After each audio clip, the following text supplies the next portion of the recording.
Hi guys, welcome to my channel. स्वागत है आपका कहानियों की दुनिया के एक और एपिसोड पर। और अब बात करते हैं कि एपिसोड इतने दिनों से क्यों नहीं आए थे। तो मैंने अभी एक दो वीडियो पहले अपने बेटे को दिखाया था, एक छोटी सी झलक दिखाई थी कि मेरा 3 साल का बेटा है, उसकी तबीयत ख़राब हो गई थी दिल्ली के वेदर की वजह से। ऊपर से यहाँ पे जो पोल्यूशन लेवल है, क्या ही बताऊँ मैं। फिर मतलब सब तक जानकारी पहुँच ही रही है। तो उसकी तबीयत ख़राब हो गई थी, वो उठा तो फिर मेरी तबीयत ख़राब हो गई। ऊपर से फिर दिल्ली कितनी ठंड हो रही है, मतलब कि कुछ नज़र ही नहीं आ रहा है ऐसे सिचुएशन पर। फिर बच्चे को संभालना, फिर खुद को संभालना, ऊपर से फिर घर देखना, सब कुछ मैनेज करना, तो नहीं मिला मुझे टाइम कि मैं पोस्ट कर सकूं। बट इसका खामियाजा जो भी है, जो भी मैंने यहाँ पर किया है कि मैंने एपिसोड नहीं दिए इतने दिन, इसके बदले मैं आज 2 घंटे का एपिसोड दे रही हूँ। देखिए मतलब मैं दे रही हूँ यार एपिसोड, 2 घंटे का मैं एपिसोड दे रही हूँ, पर मैं सब्सक्राइबर चाहती हूँ, मैं इस पर अच्छे से अच्छा कमेंट चाहती हूँ और मैं लाइक चाहती हूँ। अगर मिला तो मैं अगला एपिसोड भी 2 घंटे का ही दूँगी। आस्तिक को अपने पीछे किसी के होने का एहसास होता है, तभी उसके कंधे पर एक हाथ आता है। आस्तिक उस हाथ को झटके से पकड़ता है और अपनी गोद में खींच लेता है। अरुणिमा एक झटके के साथ आस्तिक की गोद में आकर बैठ गई थी। आस्तिक ने अरुणिमा को कमर से पकड़ते हुए उसकी आंखों में देखते हुए कहा, तुम इस वक्त यहाँ क्या कर रही हो? अरुणिमा अपनी नजरें झुकाते हुए और हल्की घबराहट के साथ कहती है, रात काफी हो गई थी, आप कमरे में नहीं आए थे तो मुझे फिक्र हो रही थी, इसलिए मैं आपको देखने चली आई। आस्तिक के चेहरे पर हल्की सी मुस्कान आ जाती है, लेकिन वह अरुणिमा का डरता हुआ शरीर महसूस कर पा रहा था। हालांकि अब आस्तिक अरुणिमा को मारता नहीं था, लेकिन फिर भी उसका प्रभाव अभी भी इतना स्ट्रांग था कि अरुणिमा अभी भी आस्तिक की नज़दीकी से डरती थी। आस्तिक ने अपनी भारी आवाज में कहा, तुम कांप क्यों रही हो? मैं तुम्हें खा नहीं जाऊंगा। अरुणिमा आस्तिक की बात सुनकर और घबरा गई, क्योंकि आस्तिक ये बोलते हुए अरुणिमा की गर्दन पर अपने चेहरे को रगड़ रहा था। अरुणिमा से कुछ बोलते ही नहीं बन रहा था, लेकिन उसे इतना एहसास हो गया कि आस्तिक इस वक्त अच्छे मूड में है, इसीलिए इतने दिनों से खुद के अंदर जो हिम्मत जुटा रही थी वही करते हुए उसने आस्तिक से कहा, राजा साहब, क्या मैं आपसे कुछ मांग सकती हूँ? आस्तिक अरुणिमा की खुशबू को महसूस करते हुए कहता है, क्या चाहिए?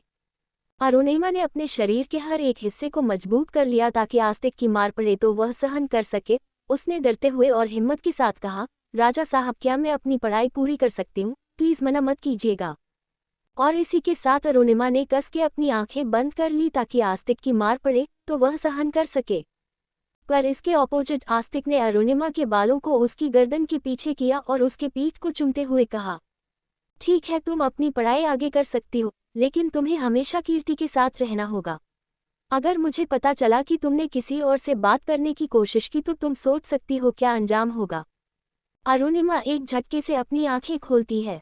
उसे तो विश्वास ही नहीं हो रहा था कि आस्तिक ने उसे आगे पढ़ने के लिए इजाजत दे दी।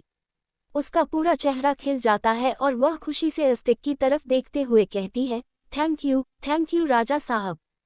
अरुणिमा इतनी खुश और एक्साइटेड थी कि इस खुशी के मारे उसने आस्तिक के गालों पर एक किस कर दिया। अरुणिमा इतनी एक्साइटेड थी कि उसे पता ही नहीं चला कि उसने अभी अभी क्या कर दिया, लेकिन अरुणिमा के कोमल होठों का स्पर्श अपने गालों पर महसूस होते ही आस्तिक के चेहरे पर डिंपल वाली मुस्कान आ गई थी। आस्तिक को मुस्कुराता देख अरुणिमा को एहसास होता है कि उसने क्या कर दिया है।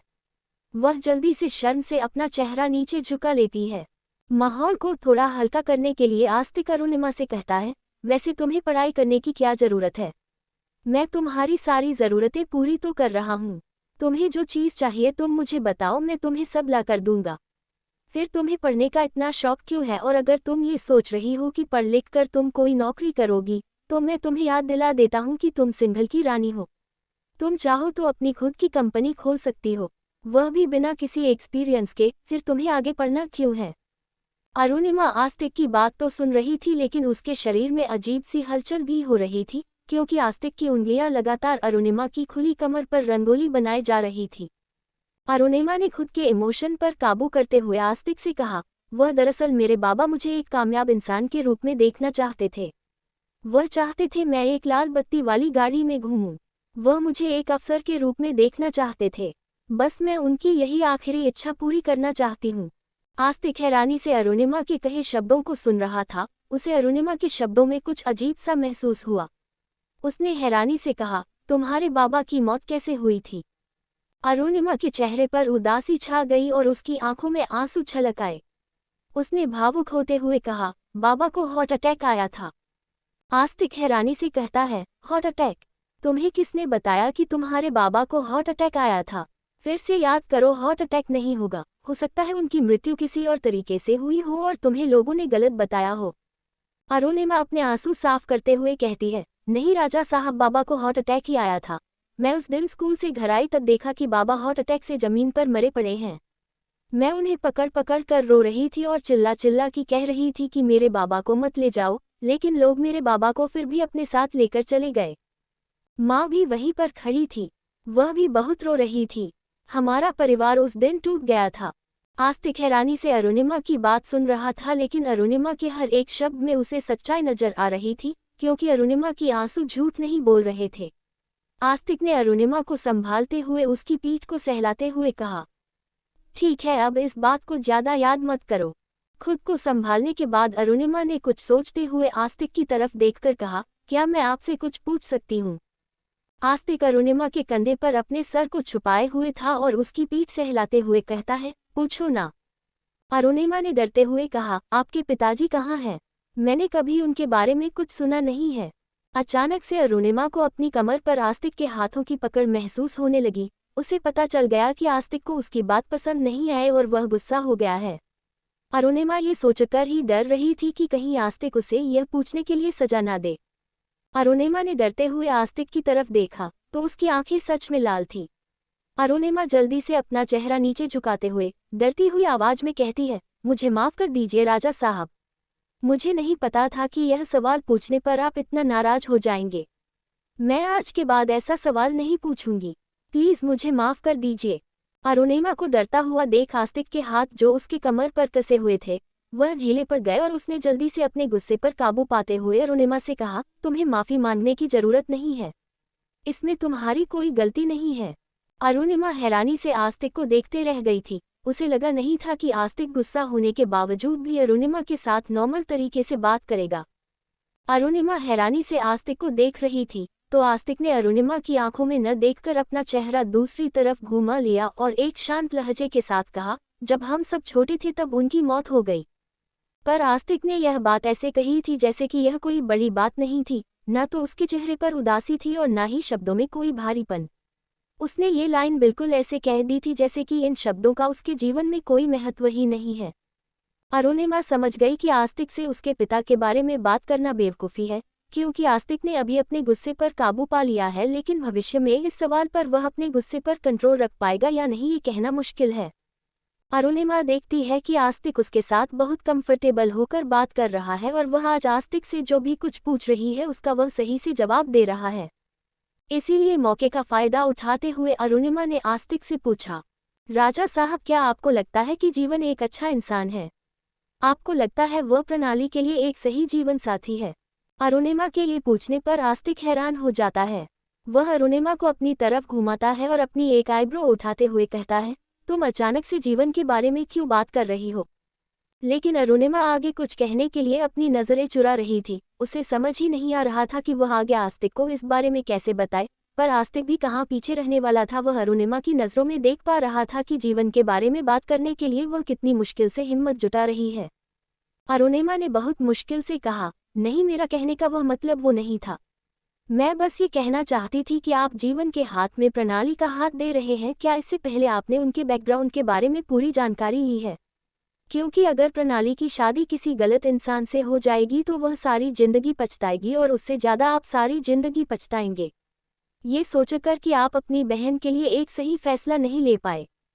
आस्तिक एक गहरी सांस छोड़ते हुए अरुणिमा से कहता है, तुम्हें इस बारे में सोचने की जरूरत नहीं है। मैं कई सालों से जीवन के पिताजी के साथ काम कर रहा हूँ। उनका परिवार बहुत अच्छा है और जीवन भी अपने पापा के बिजनेस को बखूबी संभाल रहा है, तो मुझे उससे कोई प्रॉब्लम नहीं है। और इसके अलावा अगर मैं अब प्रणाली से यह कहूँ कि उसकी शादी जीवन से नहीं हो सकती है तो वह पूरे सिंघल में आग लगा देगी, क्योंकि वह जीवन से बहुत प्यार करती है। इसीलिए किसी की मर्जी हो या ना हो, प्रणाली की शादी जीवन से ही होगी। अरुणिमा ने एक निराशा के साथ हाँ में सर हिलाया, लेकिन आस्तिक ये समझ ही नहीं पाया कि अचानक से अरुणिमा जीवन के बारे में क्यों बात कर रही है। अरुणिमा भी ये कहने की हिम्मत नहीं जुटा पाई कि आखिर जीवन का व्यवहार उसे पसंद नहीं आ रहा था। वहीं दूसरी तरफ आस्तिक के मन में बस यही चल रहा था कि अचानक से अरुणिमा उसके पिता के बारे में क्यों पूछने लगी। आज आस्तिक और अरुणिमा एक दूसरे के साथ क्वालिटी टाइम बिता रहे थे। हालांकि अरुणिमा डरी हुई थी, लेकिन फिर भी आस्तिक के सवालों का जवाब देना और उससे सवाल पूछना उन दोनों के जीवन का ये पहला अद्भुत एक्सपीरियंस था। आस्तिक ने अपने मन में उठ रही एक जिज्ञासा को शांत करते हुए अरुणिमा से कहा, तुम्हें गाना गाना आता है? अरुणिमा हैरानी से आस्तिक को देखते रह जाती है। उसे हैरानी इस बात से हुई कि आस्तिक ने अचानक से उससे यह सवाल क्यों पूछा, लेकिन फिर भी उसने झिझकते हुए जवाब दिया, पूरी तरह से तो नहीं, लेकिन मैं कुछ राग गा सकती हूँ, यह मुझे मेरे बाबा ने सिखाया है। आस्तिक की बातों से ये तो पता चल रहा था कि वह अरुणिमा के बारे में और जानना चाहता है। अरुणिमा ने भी आस्तिक को देखते हुए एक सवाल पूछा, वैसे आपने पियानो बजाना कहाँ से सीखा है? आस्तिक ने बिना किसी एक्सप्रेशन के कहा, मैं जब 9 साल का था तब मेरी माँ ने मुझे हारमोनियम बजाना सिखाया था। वह बहुत अच्छा हारमोनियम बजाई करती थी, बस वहीं से मुझे पियानो का शौक हो गया, इसलिए माँ ने मुझे पियानो क्लास में डलवा दिया था। वह खुद भी बहुत अच्छा पियानो बजाती थी, पर हमारे पास तब पियानो नहीं था। अरुणिमा देख पा रही थी कि यह कहते हुए आस्तिक के चेहरे पर हल्की हल्की मुस्कान आ रही है। आस्तिक अपनी माँ के साथ उन खूबसूरत दिनों को याद कर रहा है, जब उसकी माँ उसे हारमोनियम पर अपने साथ बिठाकर सुरों के बारे में बताया करती थी। आस्तिक को मुस्कुराता देख अरुणिमा के चेहरे पर भी हल्की सी मुस्कान आ जाती है और वह आस्तिक से कहती है, क्या आप मुझे पियानो बजाना सिखाएंगे? आस्तिक अचानक से अपने ख्यालों से बाहर आता है और हैरानी से अरुणिमा को देखने लगता है। आस्तिक के चेहरे पर एक तिरछी पर हल्की मुस्कान आ जाती है। उसे खुशी थी कि अरुणिमा अब उससे बिना झिझक बातें कर रही है। आस्तिक के चेहरे पर हल्की सी मुस्कान आ जाती है। वह अरुणिमा की उंगलियों को अपनी उंगलियों में उलझाते हुए पियानो के बटन पर हाथ रखता है। वह धीरे धीरे पियानो पर अरुणिमा की उंगलियों का दबाव बनाते हुए उसे एक धुन सिखाता है। अरुणिमा मुस्कुराते हुए पियानो बजा रही थी और आस्तिक अरुणिमा को मुस्कुराते हुए देख रहा था। अरुणिमा बहुत होशियार थी, इसीलिए जल्द ही पियानो की सारी धुनों को उसने अपनी उंगलियां से बजाना शुरू कर दिया। एक बार जब उसे पियानो बजाना आ गया तो उसने मुस्कुराते हुए आस्तिक को देखा। आस्तिक ने मुस्कुराते हुए पियानो पर एक धुन बजाई और अरुणिमा से कहा, देखते हैं तुम्हें कितना और पता है, चलो कुछ सुनाओ। अरुणिमा ने भी मुस्कुराते हुए आस्तिक के साथ पियानो पर अपनी उंगलियों को थिरकाते हुए अपने मुंह से एक मधुर गाने की धुन निकालने लगी। लग जा गले कि फिर ये हंसी रात हो ना हो, शायद फिर इस जन्म में मुलाकात हो ना हो। अरुणिमा की आवाज़ सच में बहुत अच्छी थी। आस्तिक का मन कर रहा था अरुणिमा यूं ही गाती रहे और वह उसे यूं ही सुनता रहे। आस्तिक और अरुणिमा एक साथ पियानो बजा रहे थे और अरुणिमा गाना गा रही थी। आस्तिक की नज़रें अरुणिमा के चेहरे पर ही टिकी हुई थी, जहां पर इस समय कोई डर और कोई खौफ नहीं था, कुछ था तो सिर्फ एक शांति। आस्तिक और अरुणिमा आज एक दूसरे के साथ कुछ हसीन पलों को महसूस कर रहे थे। इस बात से अनजान की दरवाजे से बाहर खड़ी एक प्यार भरी नज़रें उन दोनों को देख रही है। अमृता ताई उन दोनों को देख रही थी। उन्होंने जब उन दोनों को एक साथ देखा तो उनके चेहरे पर एक सुकून उतर आया। उन्होंने अपने दोनों हाथों से उन दोनों की बुलाए लेते हुए अपने माथे से लगाया और ऊपर वाले से कहने लगी, भगवान तुम दोनों की जोड़ी यूं ही बनाए रखे और तुम दोनों एक साथ यूं ही मुस्कुराते हुए जिंदगी बिताओ। अब मैं नहीं चाहती कि तुम्हारी जिंदगी में कोई भी कड़वाहट आए। सुबह का वक्त।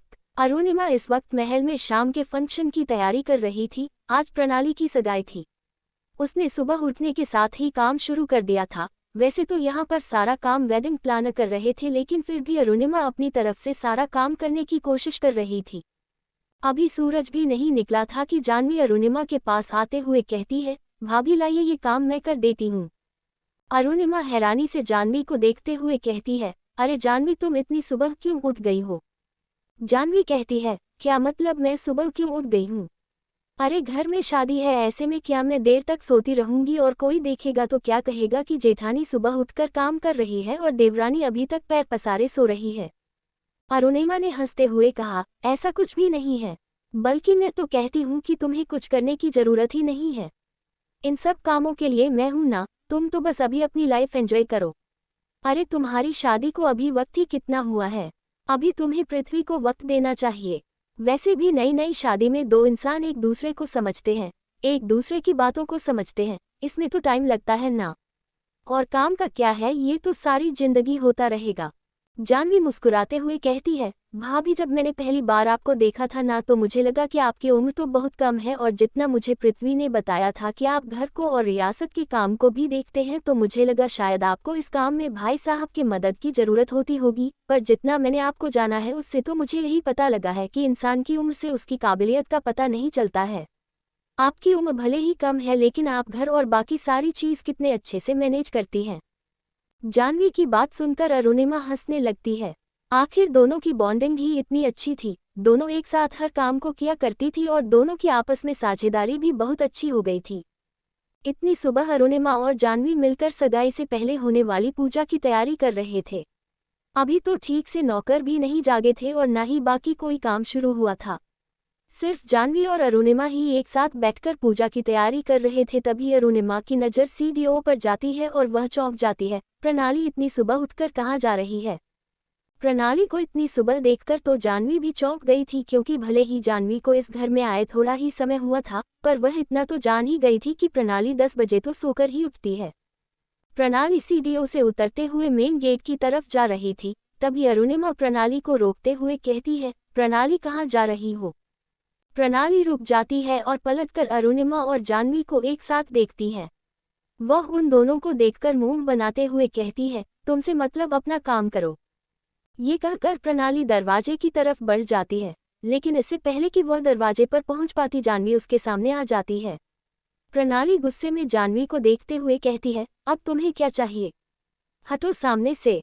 प्रणाली को भी जानवी ने उसी की जुबान में जवाब देते हुए कहा, तुम्हारे पास कुछ है ही क्या मुझे देने के लिए? पर हाँ, तुम यहाँ से ऐसे नहीं जा सकती हो जब तक तुम हमें यह नहीं बताओगी कि इतनी सुबह सुबह तुम कहाँ जा रही हो। और दूसरी बात, तुम्हें भाभी से माफ़ी मांगनी होगी क्योंकि तुमने उनके साथ बदतमीजी से बात की है।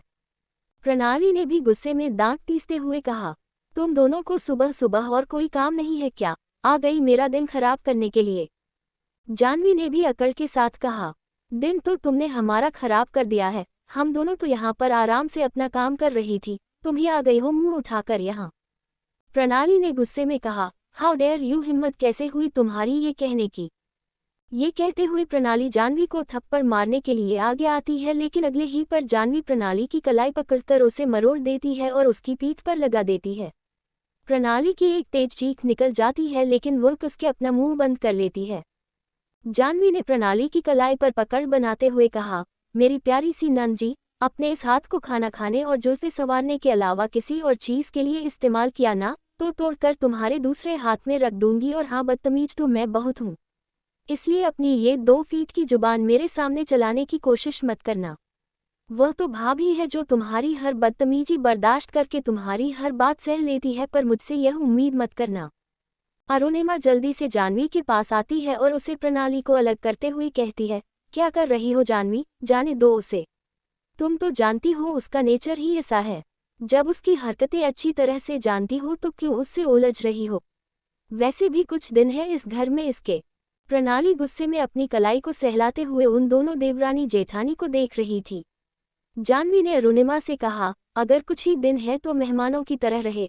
आज तो इसने अकेले में आपसे इस जुबान में बात की है, लेकिन अगली बार अगर मैं इसे कहीं पर भी आपसे इस तरीके से बात करते हुए देख लिया ना भाभी, तो मैं ये भी नहीं देखूंगी कि वह जगह क्या है और ना ये देखूंगी कि वह माहौल क्या है। प्रणाली गुस्से में कहती है, मेरे भाइयों ने तुम दोनों को सर पर चढ़ा रखा है। जानवी ने गुस्से में देखते हुए प्रणाली से कहा, हाँ बिल्कुल, तुम्हारे भाइयों ने ही हमें सर पर चढ़ा रखा है, क्योंकि हम उनके सर का ताज हैं और ताज सर पर ही पहने जाते हैं। प्रणाली गुस्से में कहती है, मैं तुम दोनों को इसके लिए बाद में जवाब दूंगी, क्योंकि इस वक्त मेरा कहीं जाना जरूरी है, अब हटो मेरे रास्ते से।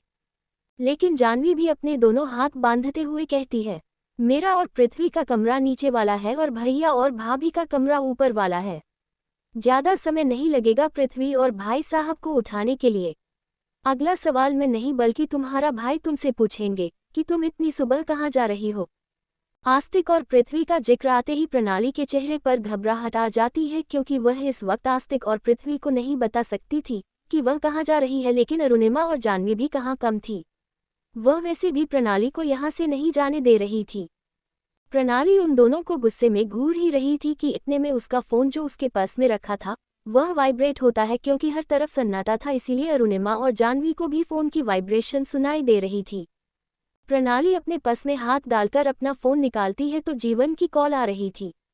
वह फ़ोन काट देती है और उन दोनों को देखकर कहती है, मैं फैशन हाउस जा रही थी।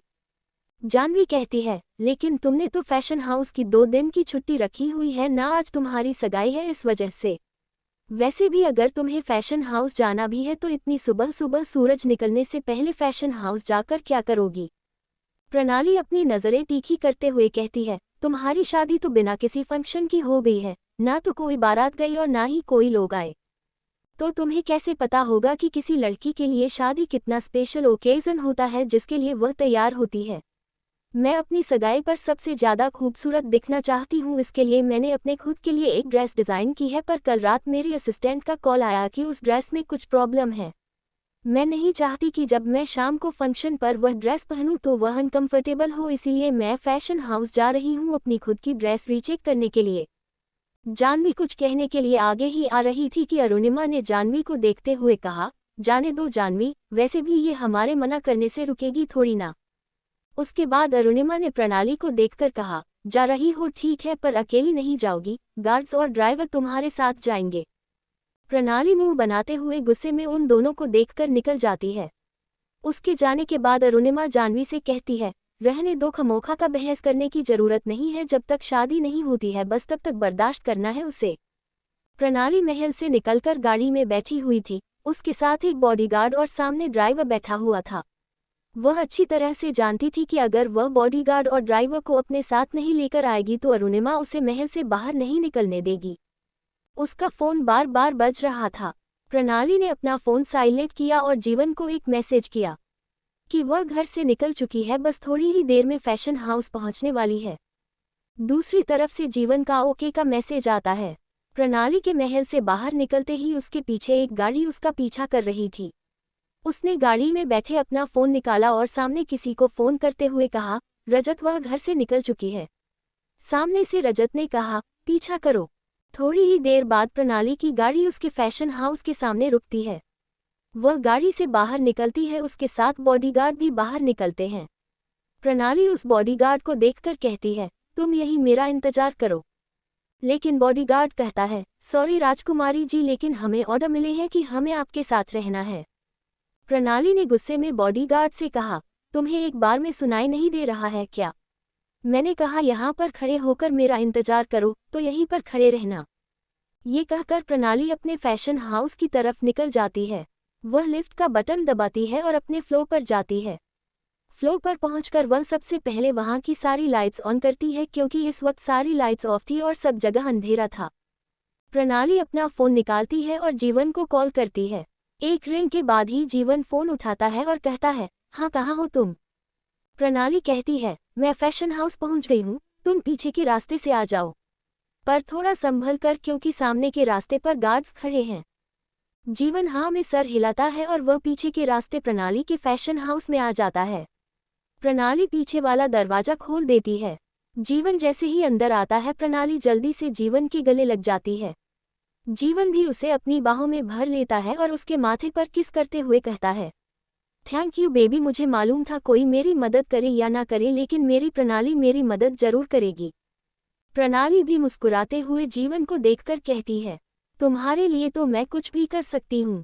प्रणाली जीवन को अपने वर्कप्लेस पर ले जाती है। वहाँ पर बहुत सारे कार्टून के बॉक्स रखे हुए थे। जीवन उन सारे बॉक्स को देखकर कहता है, तो यही वह सारा सामान जो आज रात मुंबई पहुँचने वाला है। प्रणाली हाँ में सर हिलाती है तो जीवन कहता है, ठीक है, बस तुमने यहाँ तक कर दिया है, इसके आगे तुम्हें कुछ करने की ज़रूरत नहीं है। तुम बस मुझे अपने फैशन हाउस की डुप्लीकेट चाबी दे दो। प्रणाली अपने बैग से चाबी निकालती है और जीवन को दे देती है, लेकिन चाबी देने के बाद वह जीवन से सवाल करती है, वैसे तुमने मुझे बताया नहीं कि तुम्हें अचानक से इन सब की क्या ज़रूरत पड़ गई। तुमने अचानक से पूछ लिया कि मेरा अगला कंसाइनमेंट कहाँ जा रहा है, कैसे जा रहा है, और उसके बाद अचानक से तुमने सुबह सुबह मुझे यहाँ बुला लिया। मुझे कुछ समझ में ही नहीं आ रहा है, तुम करना क्या चाहते हो। जीवन को पहले तो प्रणाली के सवाल से बहुत गुस्सा आ रहा था, लेकिन फिर उसने अपने गुस्से पर काबू पाते हुए प्रणाली के कंधे पर हाथ रखा और इसे देखते हुए कहा, अरे बेबी, तुम्हें पता है ना कि इंपोर्ट एक्सपोर्ट में गवर्नमेंट कितना ज़्यादा टैक्स लगाती है, और वैसे भी अभी कुछ ही समय बाद तो हमारी शादी होने वाली है। मैंने तो सोचा था शादी के बाद तुम्हें अपने पैसों से वर्ल्ड टूर पर हनीमून पर ले जाऊंगा, लेकिन तभी मेरे बिजनेस पार्टनर का मुझे कॉल आ गया कि उन्हें अर्जेंट में हमारे प्रोडक्ट का पार्सल चाहिए। अब ऐसे में अगर मैं अपनी तरफ से उनका कंसाइनमेंट को भेजा तो मुझे गवर्नमेंट को टैक्स देना पड़ेगा और फिर हमारे हनीमून का क्या होगा, इसलिए मैंने सोचा कि तुम्हारा कंसाइनमेंट तो जा ही रहा है, उसी में मैं अपना कंसाइनमेंट ऐड कर दूंगा। वैसे भी अब तुम्हारे और मेरे पैसे अलग अलग थोड़ी ना है, हम दोनों तो एक ही है ना। जीवन की बात सुनकर प्रणाली के चेहरे पर मुस्कान आ जाती है और वह हाँ में सर हिलाते हुए कहती है, हाँ बिल्कुल, अब तो हम दोनों एक ही हैं। तुम एक काम करो, मेरे इन सारे बॉक्स में अपने बॉक्स भी ऐड कर दो। दोनों पार्सल एक साथ चले जाएंगे और मुंबई पहुंचकर तुम अपने स्टाफ से कहना वह इसमें से तुम्हारा पार्सल निकाल देंगे। जीवन के चेहरे पर एक लंबी सी मुस्कान आ जाती है और वह हाँ में सर हिलाते हुए प्रणाली को अपनी बाहों में भर लेता है। प्रणाली भी उसकी बाहों में सिमटते हुए खुश होती है, लेकिन प्रणाली को अपनी बाहों में लेने के बाद जीवन के चेहरे पर एक डेविल स्माइल आ जाती है। आज रात प्रणाली जीवन की सगाई के समय प्रणाली का एक कंसाइनमेंट मुंबई के लिए निकलने वाला था। यह अर्जेंट बेस पर रेडी किया गया कंसाइनमेंट था जिसके लिए प्रणाली काफ़ी समय से तैयारी कर रही थी, पर क्योंकि आज उसकी और जीवन की सगाई भी थी इसलिए उसने वक्त से पहले सारा काम खत्म कर लिया था। लेकिन जीवन ने उसे कॉल करके ये कह दिया कि वो उसके कंसाइनमेंट में अपना प्रोडक्ट ऐड करना चाहता है ताकि दोनों एक साथ ही मुंबई चले जाएं।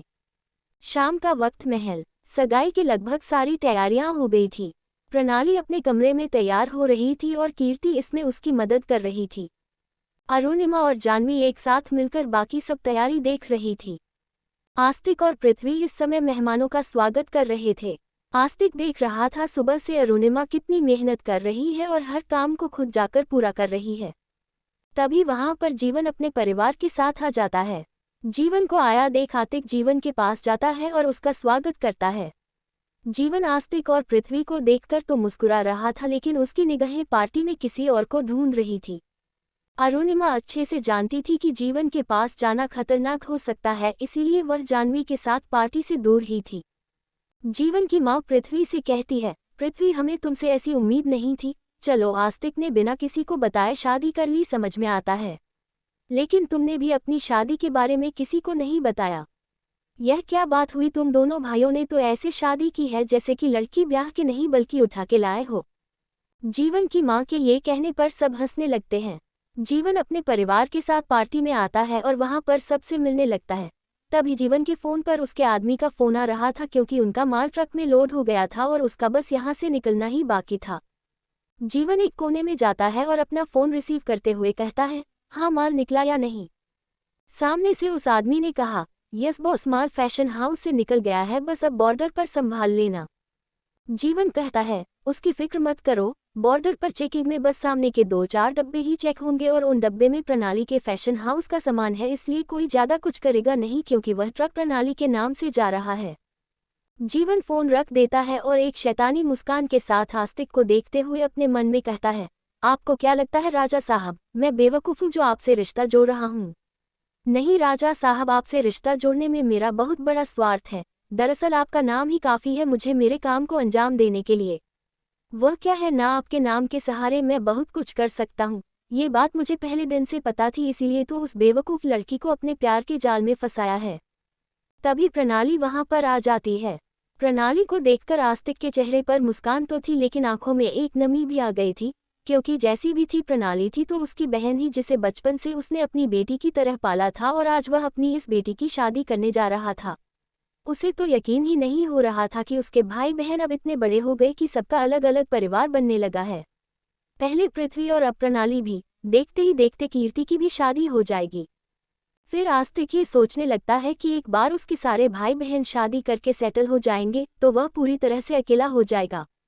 कौन होगा उसका इस दुनिया में? सबके अपने अपने घर परिवार हो जाएंगे और वह सारे भाई बहन जो एक परिवार थे वह मेहमान हो जाएंगे। प्रणाली और जीवन स्टेज पर एक दूसरे के सामने आकर खड़े होते हैं। प्रणाली के चेहरे की चमक देखते बन रही थी और जीवन के चेहरे पर जो नकली मुस्कान थी वह भी चमक रही थी। जीवन की मां ने कहा, अंगूठी की रस्म शुरू करते हैं। लेकिन तभी ताए आगे आती है और कहती है, ऐसे कैसे अंगूठी की रस्म शुरू कर सकते हैं आप लोग? अभी तक पूरा परिवार यहाँ पर नहीं है। प्रणाली कहती है, सब तो यहीं पर है। पर ताए ने कहा, नहीं प्रणाली, सब यहाँ पर नहीं है। अरुणिमा और जानवी यहाँ पर नहीं है। उन दोनों का नाम आते ही प्रणाली के चेहरे पर हल्का सा गुस्सा आ जाता है, पर वह उसे छुपा लेती है क्योंकि वह अपनी सगाई का फंक्शन खराब नहीं करना चाहती थी। कीर्ति जल्दी से कहती है, मैं दोनों भाभियों को बुलाकर लाती हूँ। वहीं पर महल के अंदर किचन में जानवी अरुणिमा से कहती है, भाभी जरूर कोई बात है तभी आप बाहर नहीं जाना चाहती है, कहीं इसकी वजह प्रणाली का रवैया तो नहीं है। अरुणिमा कहती है, नहीं जानवी, प्रणाली तो शुरू से ही ऐसी है, अब तो उसकी बातें मुझे असर भी नहीं करती है, लेकिन मैं फिर भी बाहर नहीं जाना चाहती हूँ, और वैसे भी क्या करूँगी बाहर जाकर, सब तो मुझे मिल चुके हैं ना, लेकिन तुमसे कोई नहीं मिला है, इसलिए तुम बाहर जाओ और सबसे मिलो। और तुम भूल गई, राजा साहब ने कहा था कि प्रणाली की सगाई होने के बाद वह तुम्हारी और पृथ्वी की शादी के अनाउंसमेंट करेंगे, तो इस नाते तुम्हें सबके सामने होना चाहिए। पर जानवी ने कहा, नहीं भाभी, अगर आप नहीं जा रही है तो मैं भी कहीं नहीं जाऊंगी। कभी कीर्ति किचन में आते हुए कहती है, कहाँ नहीं जाएंगे आप दोनों, देखिए आप लोगों का कहीं जाने का प्लान है तो वह बाद में कीजिएगा, सबसे पहले आप दोनों बाहर जाए, सब बुला रहे हैं आपको। अरुणिमा घबरा जाती है, पर जानवी अरुणिमा का हाथ पकड़ते हुए कहती है, अब तो आपको बाहर चलना ही होगा। ये कहते हुए जानवी अरुणिमा को बाहर लेकर आती है। सब लोग अरुणिमा और जानवी को देखकर मुस्कुरा रहे थे, लेकिन जीवन की घूरती हुई नजरें पहले अरुणिमा को देख रही थी और उसके बाद उसने जानवी को देखा। जानवी को देखकर जीवन के मन में और ज्यादा बुरा विचार आने लगा। उसने अपने होठों पर अपनी जीभ से खेलते हुए कहा, वाह क्या माल है, पहले तो सिर्फ सुना था, आज पहली बार देख भी लिया है, गेट 1 बाय 1 फ्री। शाम का वक्त, महल सगाई की लगभग सारी तैयारियां हो गई थी। प्रणाली अपने कमरे में तैयार हो रही थी और कीर्ति इसमें उसकी मदद कर रही थी। अरुणिमा और जानवी एक साथ मिलकर बाकी सब तैयारी देख रही थी। आस्तिक और पृथ्वी इस समय मेहमानों का स्वागत कर रहे थे। आस्तिक देख रहा था सुबह से अरुणिमा कितनी मेहनत कर रही है और हर काम को खुद जाकर पूरा कर रही है। तभी वहां पर जीवन अपने परिवार के साथ आ जाता है। जीवन को आया देख आस्तिक जीवन के पास जाता है और उसका स्वागत करता है। जीवन आस्तिक और पृथ्वी को देखकर तो मुस्कुरा रहा था, लेकिन उसकी निगाहें पार्टी में किसी और को ढूंढ रही थी। अरुणिमा अच्छे से जानती थी कि जीवन के पास जाना खतरनाक हो सकता है, इसीलिए वह जानवी के साथ पार्टी से दूर ही थी। जीवन की माँ पृथ्वी से कहती है, पृथ्वी, हमें तुमसे ऐसी उम्मीद नहीं थी, चलो आस्तिक ने बिना किसी को बताए शादी कर ली, समझ में आता है, लेकिन तुमने भी अपनी शादी के बारे में किसी को नहीं बताया। यह क्या बात हुई, तुम दोनों भाइयों ने तो ऐसे शादी की है जैसे कि लड़की ब्याह के नहीं बल्कि उठा के लाए हो। जीवन की माँ के ये कहने पर सब हंसने लगते हैं। जीवन अपने परिवार के साथ पार्टी में आता है और वहां पर सबसे मिलने लगता है। तभी जीवन के फोन पर उसके आदमी का फोन आ रहा था, क्योंकि उनका माल ट्रक में लोड हो गया था और उसका बस यहाँ से निकलना ही बाकी था। जीवन एक कोने में जाता है और अपना फोन रिसीव करते हुए कहता है, हाँ माल निकला या नहीं। सामने से उस आदमी ने कहा, यस बॉस, माल फैशन हाउस से निकल गया है, बस अब बॉर्डर पर संभाल लेना। जीवन कहता है, उसकी फिक्र मत करो, बॉर्डर पर चेकिंग में बस सामने के 2-4 डब्बे ही चेक होंगे और उन डब्बे में प्रणाली के फैशन हाउस का सामान है, इसलिए कोई ज्यादा कुछ करेगा नहीं, क्योंकि वह ट्रक प्रणाली के नाम से जा रहा है। जीवन फोन रख देता है और एक शैतानी मुस्कान के साथ आस्तिक को देखते हुए अपने मन में कहता है, आपको क्या लगता है राजा साहब, मैं बेवकूफ़ हूँ जो आपसे रिश्ता जोड़ रहा हूँ? नहीं राजा साहब, आपसे रिश्ता जोड़ने में मेरा बहुत बड़ा स्वार्थ है। दरअसल आपका नाम ही काफ़ी है मुझे मेरे काम को अंजाम देने के लिए। वह क्या है ना, आपके नाम के सहारे मैं बहुत कुछ कर सकता हूँ। ये बात मुझे पहले दिन से पता थी, इसीलिए तो उस बेवकूफ़ लड़की को अपने प्यार के जाल में फंसाया है। तभी प्रणाली वहां पर आ जाती है। प्रणाली को देखकर आस्तिक के चेहरे पर मुस्कान तो थी, लेकिन आंखों में एक नमी भी आ गई थी, क्योंकि जैसी भी थी प्रणाली थी तो उसकी बहन ही, जिसे बचपन से उसने अपनी बेटी की तरह पाला था और आज वह अपनी इस बेटी की शादी करने जा रहा था। उसे तो यकीन ही नहीं हो रहा था कि उसके भाई बहन अब इतने बड़े हो गए कि सबका अलग अलग परिवार बनने लगा है। पहले पृथ्वी और अब प्रणाली भी, देखते ही देखते कीर्ति की भी शादी हो जाएगी। फिर आस्तिक ये सोचने लगता है कि एक बार उसके सारे भाई बहन शादी करके सेटल हो जाएंगे तो वह पूरी तरह से अकेला हो जाएगा। कौन होगा उसका इस दुनिया में? सबके अपने अपने घर परिवार हो जाएंगे और वह सारे भाई बहन जो एक परिवार थे वह मेहमान हो जाएंगे। प्रणाली और जीवन स्टेज पर एक दूसरे के सामने आकर खड़े होते हैं। प्रणाली के चेहरे की चमक देखते बन रही थी और जीवन के चेहरे पर जो नकली मुस्कान थी वह भी चमक रही थी। जीवन की मां ने कहा, अंगूठी की रस्म शुरू करते हैं। लेकिन तभी ताए आगे आती है और कहती है, ऐसे कैसे अंगूठी की रस्म शुरू कर सकते हैं आप लोग? अभी तक पूरा परिवार यहाँ पर नहीं है। प्रणाली कहती है, सब तो यहीं पर है। पर ताई ने कहा, नहीं प्रणाली, सब यहाँ पर नहीं है। अरुणिमा और जानवी यहाँ पर नहीं है।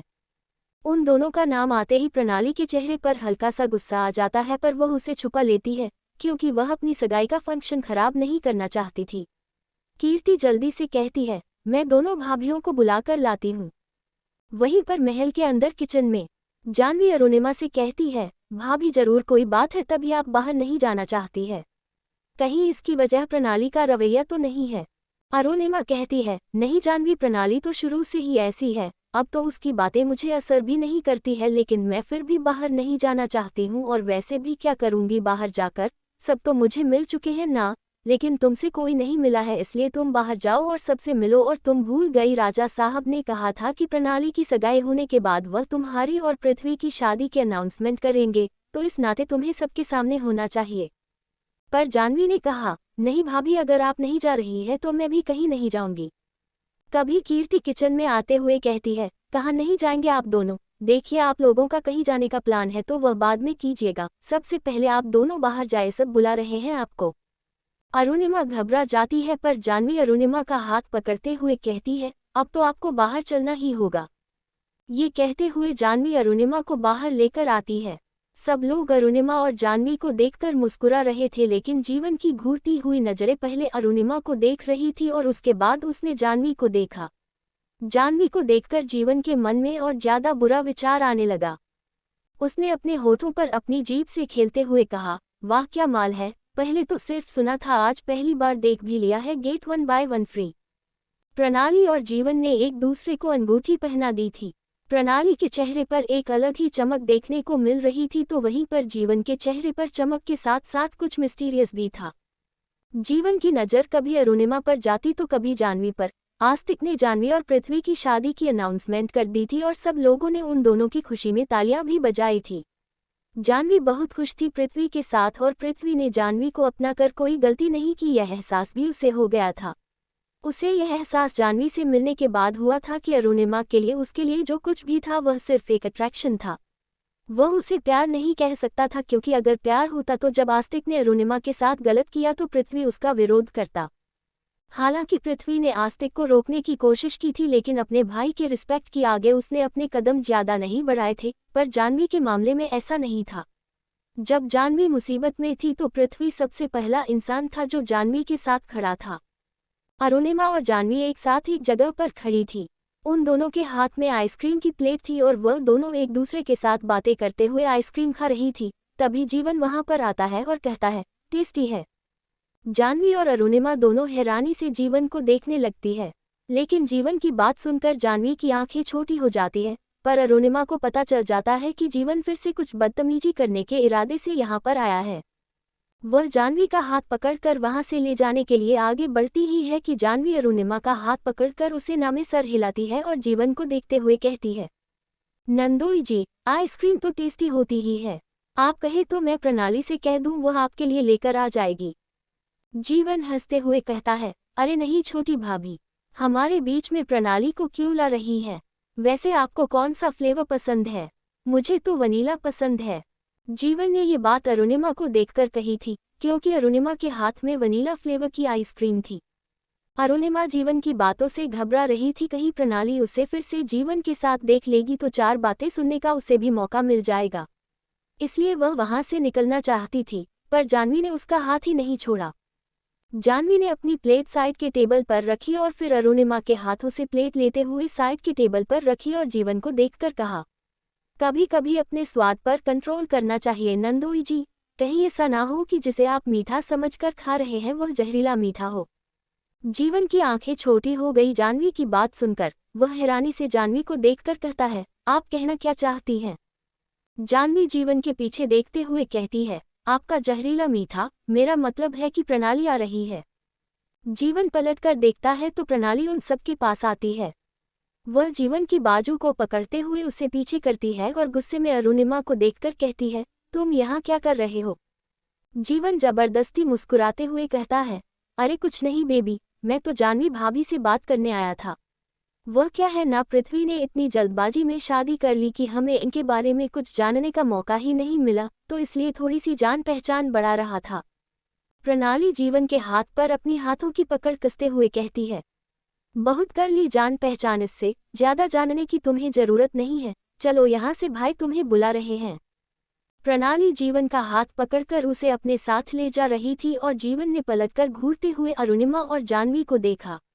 अरुणिमा की नजरें तो झुकी हुई थी, पर जाह्नवी अपनी घूरती हुई निगाहों से जीवन को देख रही थी और अपनी आंखों से ही वार्न कर रही थी।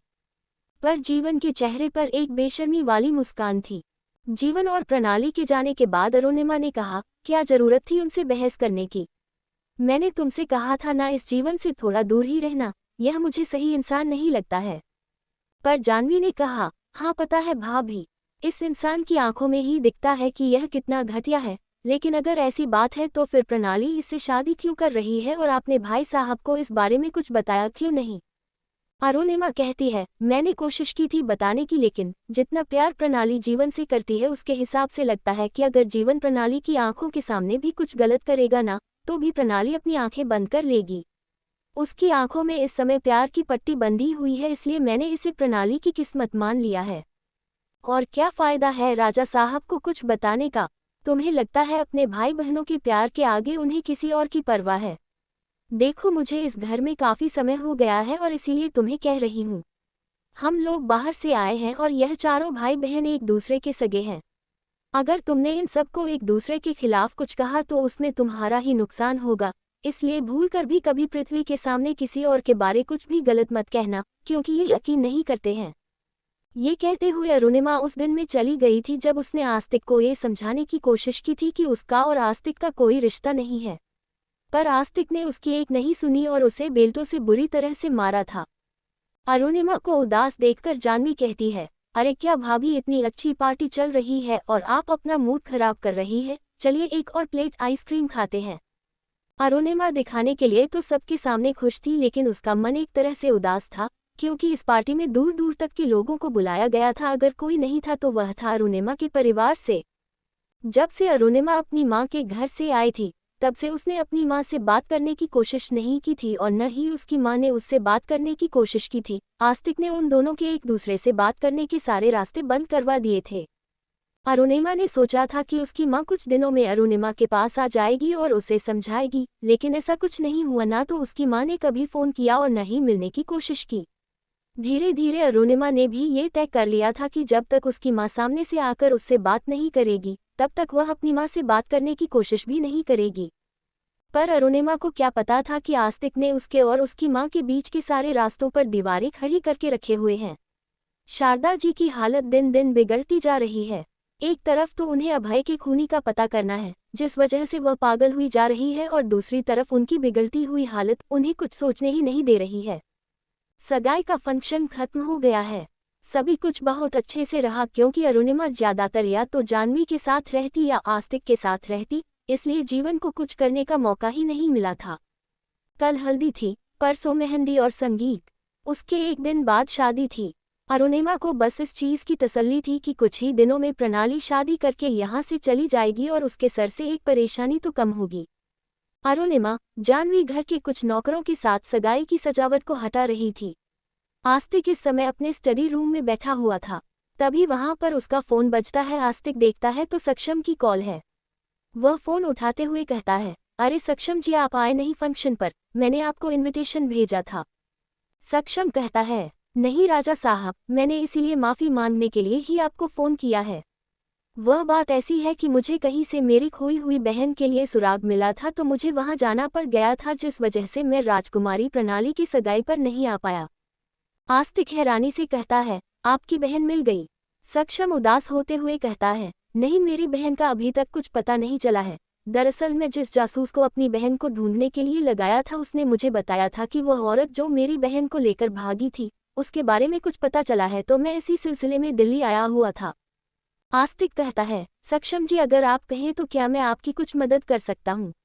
एक बहुत अच्छे स्पाया से मेरी थोड़ी बहुत जान पहचान है। उसने तो कई बड़े बड़े लोगों के और बिजनेसमैन के भी केसेस बहुत चुटकियों में सॉल्व किए हैं। अगर आप कहें तो मैं आपके लिए उसे हायर कर सकता हूँ।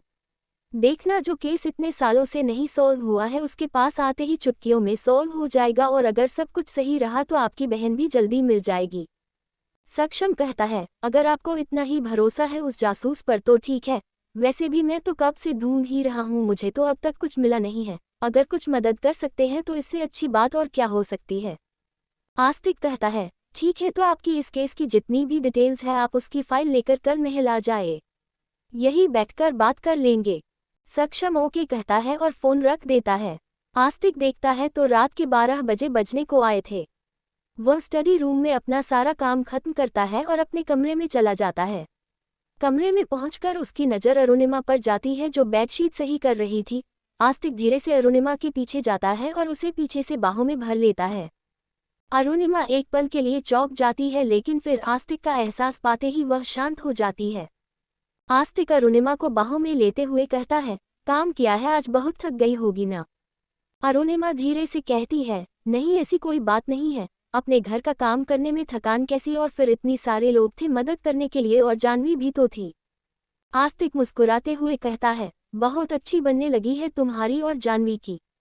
अरुणिमा कहती है, सिंहा वह बातें करते करते एक दूसरे के साथ अच्छा वक्त बीत जाता है हम दोनों का। अच्छा राजा साहब, रात काफ़ी हो गई है, अब हमें सो जाना चाहिए। वह क्या है ना, कल सुबह मुझे जल्दी उठकर बाकी फंक्शन की भी तैयारी करनी है। आस्तिक हाँ में सर हिलाता है और अरुणिमा को छोड़ देता है। अरुणिमा धीरे से ब्लैंकेट लेती है और जमीन पर सोने के लिए जाती है, पर इससे पहले कि वह जमीन पर लेट पाती, आस्तिक उसे अपनी गोद में उठा लेता है। अरुणिमा हैरानी से आस्तिक को देखने लगती है तो आस्तिक अरुणिमा को लेकर बेड पर आता है। अरुणिमा कुछ कहती उससे पहले ही आस्तिक उसे पकड़कर अपने सीने पर ले आता है और कहता है, मुझे बहुत कस के नींद आ रही है। अरुणिमा हैरानी से आस्तिक को देखते जा रही थी तो आस्तिक ने कहा, आज के बाद तुम नीचे जमीन पर नहीं सोगी बल्कि बेड पर मेरे साथ रहोगी। अब यह मैं क्यों कर रहा हूँ, किस लिए कर रहा हूँ ये बताने का मेरा मन नहीं है, इसलिए चुपचाप सो जाओ और मुझे भी सोने दो। अरुणिमा हैरानी से बस आस्तिक को देखते जा रही थी और आस्तिक अपनी आंखें बंद किए हुए लेटा था। दूसरी तरफ बॉर्डर से थोड़ी दूरी पर जीवन अभी भी अपने सगाई के कपड़ों में ही था, लेकिन वह इस समय गुस्से में इधर से उधर टहल रहा था। उसके आसपास इस समय 3-4 लोग मौजूद थे। जीवन उनमें से एक की कॉलर पकड़ते हुए कहता है, कैसे पकड़ा गया मेरा माल? जब सब कुछ इतने परफेक्ट तरीके से प्लान किया गया था तो फिर पुलिस को कैसे पता चला इस बारे में? वह आदमी डरते हुए कहता है, हमें नहीं पता बॉस, हमने तो बॉर्डर से सही सलामत उस ट्रक को बाहर निकाल लिया था। राजा साहब का शाही निशान देखकर बॉर्डर पर हमें किसी ने उस ट्रक को ले जाने से नहीं रोका, लेकिन जैसे ही हम लोग सिंघल के बाहर पहुंचे, कहां से वहां पर पुलिस का बहुत बड़ी टीम आ गई और उन्होंने हमारे ट्रक को घेर लिया। हम लोग कुछ समझ पाए या कुछ कर पाते, उससे पहले ही उन्होंने हमारे आदमियों को बंदी बना लिया। वो तो हम लोग पीछे की तरफ बैठे हुए थे, इसलिए पुलिस के आने का सुनकर हम लोग जल्दी से ट्रक से कूदकर झाड़ियों में छुप गए, वरना हम लोग भी पकड़े जाते। पुलिस वालों ने हमारे आदमियों को और ट्रक को अपने कब्जे में ले लिया है, लेकिन बस वहां पर एक बात अजीब थी, वहां पर जितने भी पुलिस वाले थे उनमें से 2-4 लोग ऐसे थे जो पुलिस की यूनिफॉर्म में नहीं थे और ना ही पुलिस वाले लग रहे थे।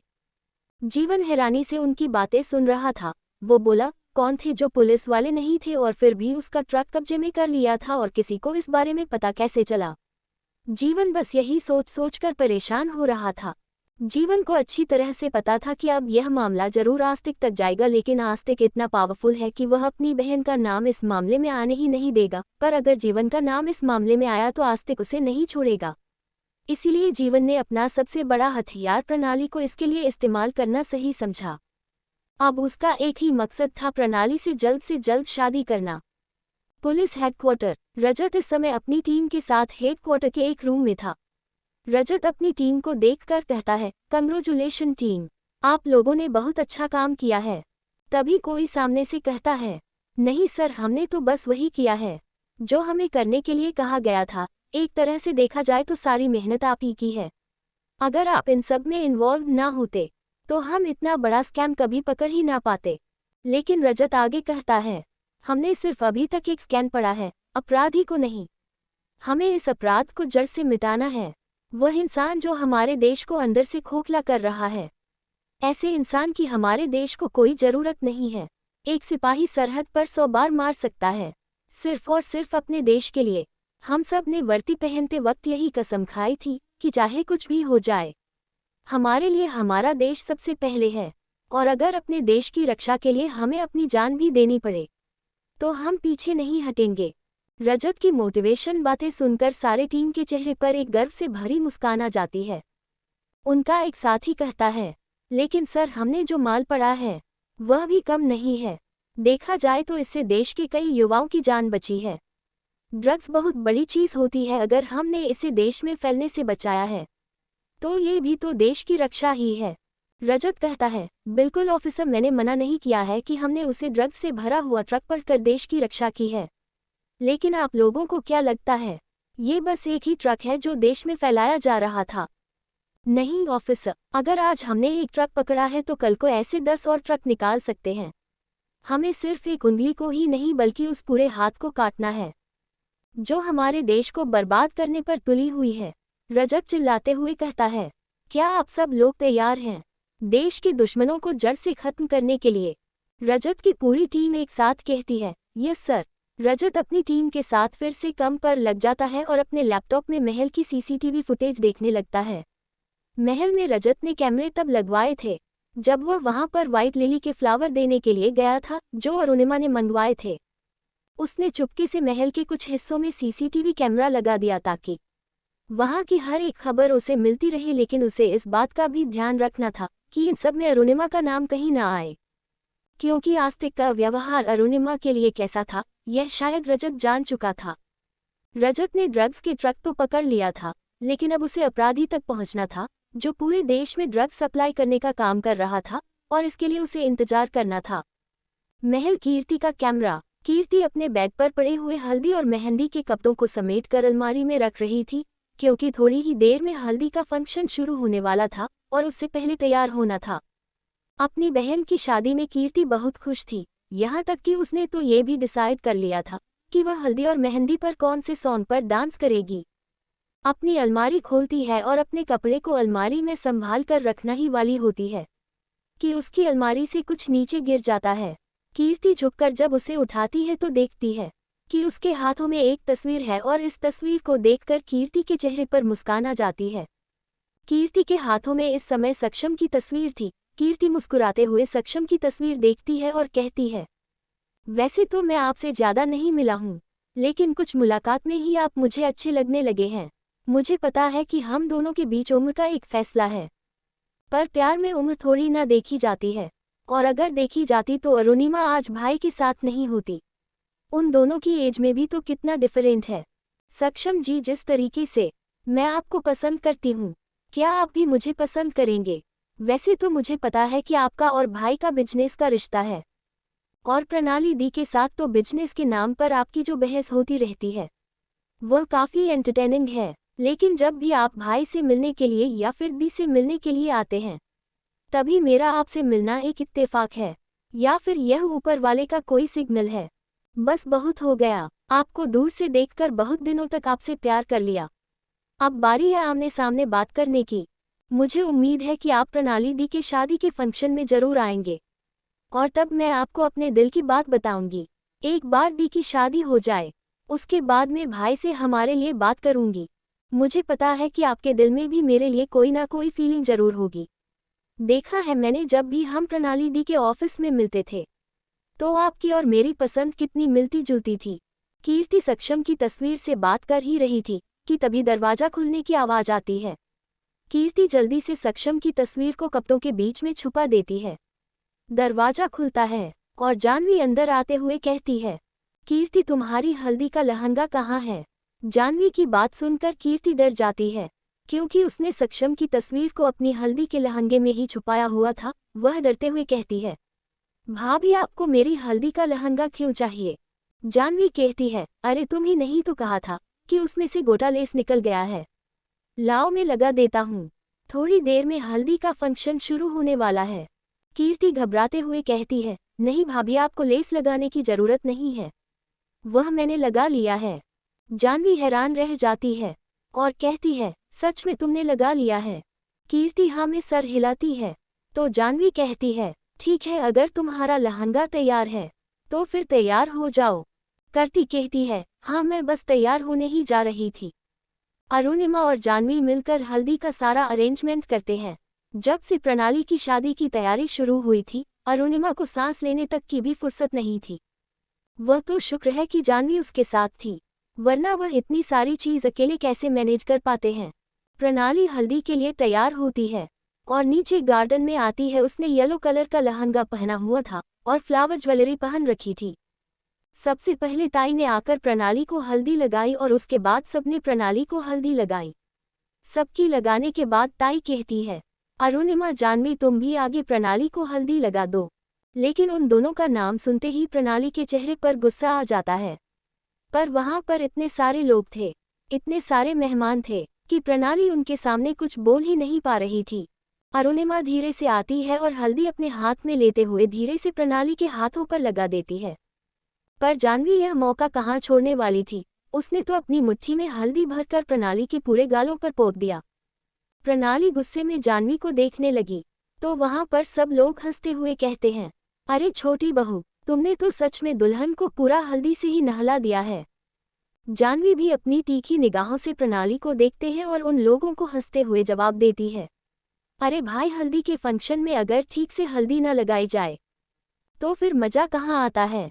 और वैसे भी हमारी ननंद को तो शादी वाले दिन सबसे खूबसूरत दिखना है, तो इसलिए मैंने इसे पूरा हल्दी से नहला दिया ताकि इससे ज्यादा खूबसूरत और कोई लग ही ना।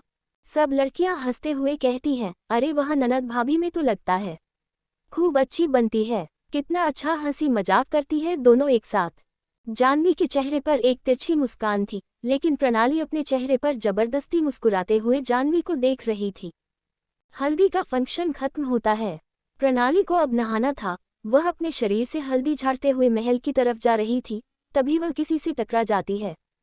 पर इससे पहले गिरती कोई उसे कमर से पकड़ लेता है। प्रणाली जब अपनी आंखें खोलकर देखती है तो सामने सक्षम था और सक्षम मुस्कुराते हुए प्रणाली को देख रहा था। प्रणाली ने गुस्से में सक्षम को घूरा और खड़े होते हुए कहती है, तुम यहाँ क्या कर रहे हो। सक्षम पहले तो प्रणाली को ऊपर से नीचे तक देखा है, जो हल्दी में नहाई हुई थी, और फिर वह खुद को देखता है। प्रणाली को संभालने की वजह से उसके कपड़ों पर भी और हाथों पर भी हल्दी लग गई थी। सक्षम कहता है, आया तो मैं यहाँ पर राजा साहब से कुछ जरूरी बात करने के लिए था, लेकिन आपने जो मेरी हालत की है ना, उसके बाद मुझे ऐसा लगता है कि आपके साथ साथ मेरी भी हल्दी हो गई है। प्रणाली अपने दोनों हाथ बांधते हुए कहती है, अगर आपकी हल्दी हो ही गई है तो कोई अच्छी सी लड़की देखकर शादी भी कर लीजिए। ये कहते हुए प्रणाली मुंह बनाते हुए वहां से अंदर की तरफ चली जाती है और सक्षम उसे जाता हुआ देखा है और अपने मन में कहता है, अच्छी लड़की का तो पता नहीं, पर एक लड़की देखी थी, लेकिन उसकी भी शादी हो रही है। सक्षम ये कहते हुए स्टडी रूम की तरफ बढ़ ही रहा था कि तभी उसके सामने एक टिश्यू पेपर आ जाता है। सक्षम देखता है तो ये कीर्ति थी, जो मुस्कुराते हुए सक्षम को देख रही थी। सक्षम कीर्ति के हाथों से टिश्यू पेपर लेता है और कहता है, थैंक यू कीर्ति जी, अक्सर ऐसा ही होता है, आपकी बहन चीजें बिगाड़ देती है और आप उसे संभालती रहती हैं।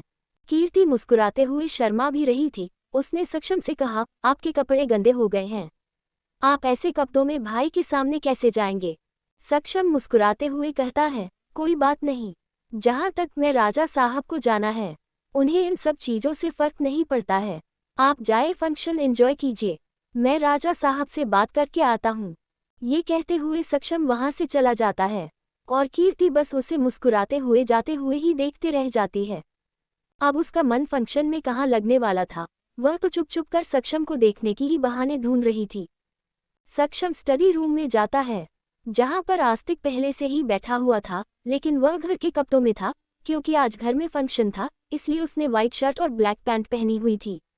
उसके कपड़ों में भी थोड़ी सी हल्दी लगी हुई थी, क्योंकि हल्दी के फंक्शन में उसने भी प्रणाली को हल्दी लगाई थी। सक्षम अंदर आते हुए कहता है, क्या मैं अंदर आ सकता हूँ राजा साहब।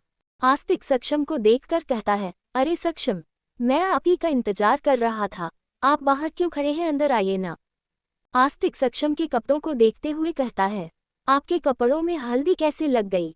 सक्षम कहता है, वह कहना जब मैं महल के अंदर आ रहा था तो गलती से राजकुमारी प्रणाली से टकरा गया, जिसकी वजह से उनकी हल्दी मुझे लग गई। आस्तिक कहता है, आई एम सॉरी, प्रणाली ने आपके कपड़े खराब कर दिए हैं, फिक्र मत कीजिए, मैं आपके लिए दूसरे कपड़े मंगवा देता हूँ। सक्षम कहता है, नहीं इसकी कोई जरूरत नहीं है, वैसे भी हल्दी बेस्ट रेमेडी है। आस्तिक मुस्कुराने लगता है। वह एक सर्वेंट को कहता है कि स्टडी रूम में सक्षम के लिए काफी भिजवाए।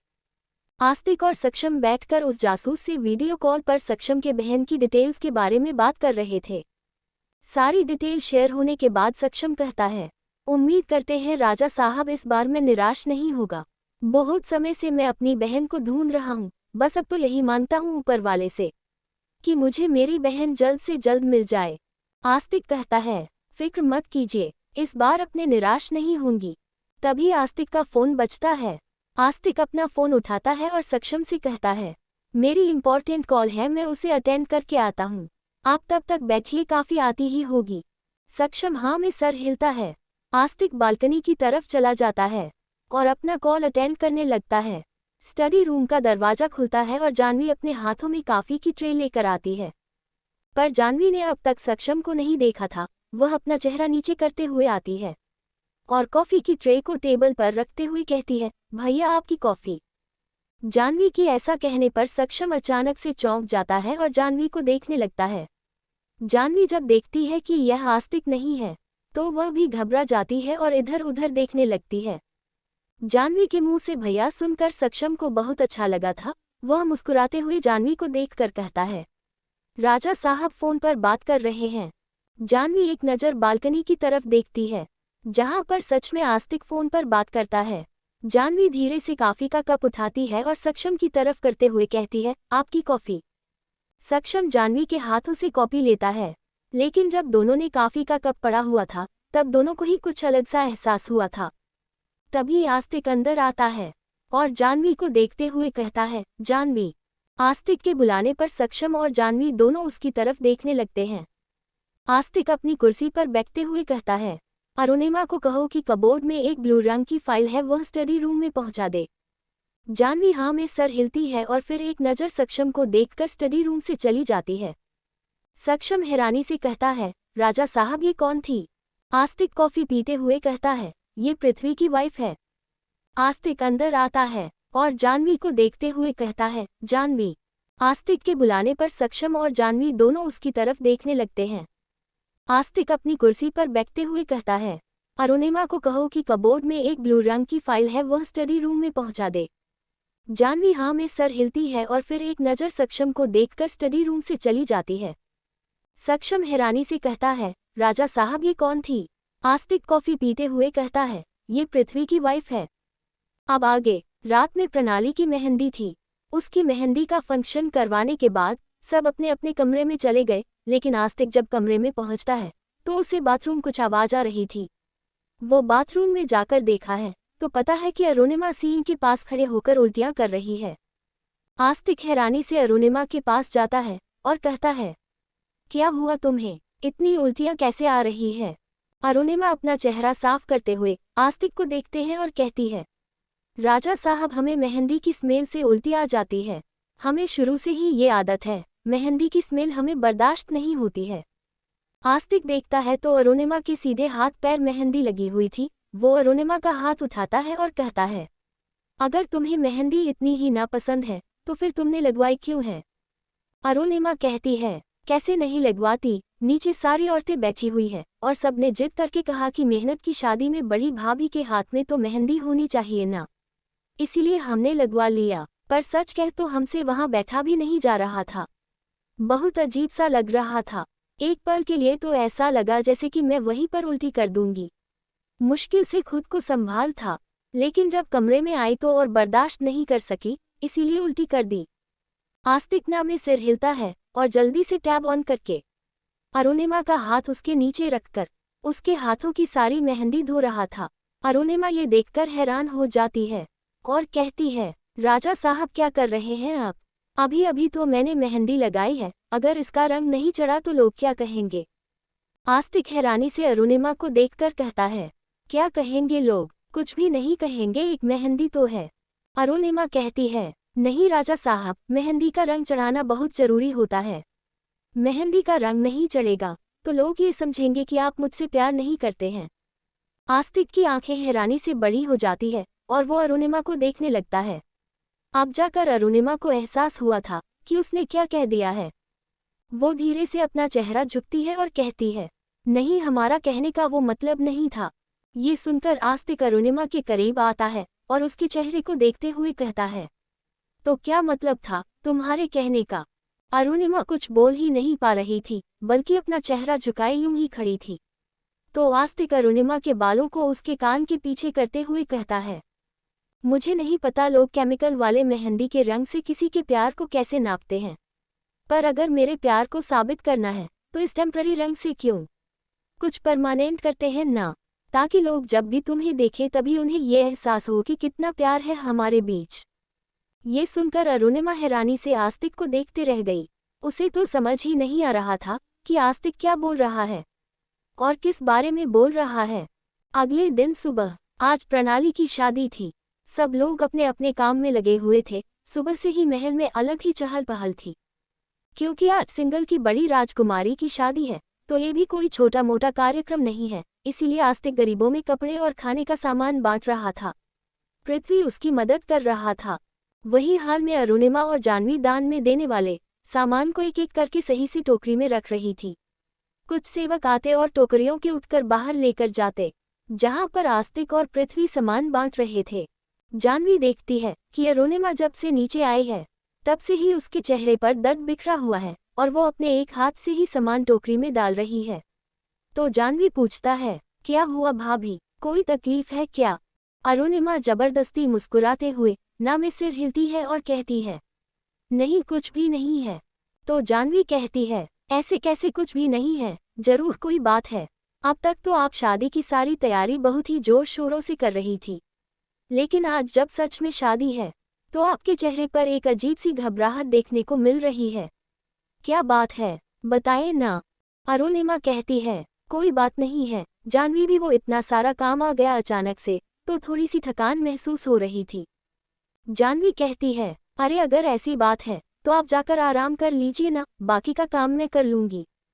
अरुणिमा कहती है, नहीं, इसकी कोई ज़रूरत नहीं है, मैं ठीक हूँ। अगर ज़्यादा ज़रूरत लगेगी तो मैं जाकर आराम कर लूंगी, क्योंकि मुझे पता है तुम सारा काम अकेले संभाल लोगी।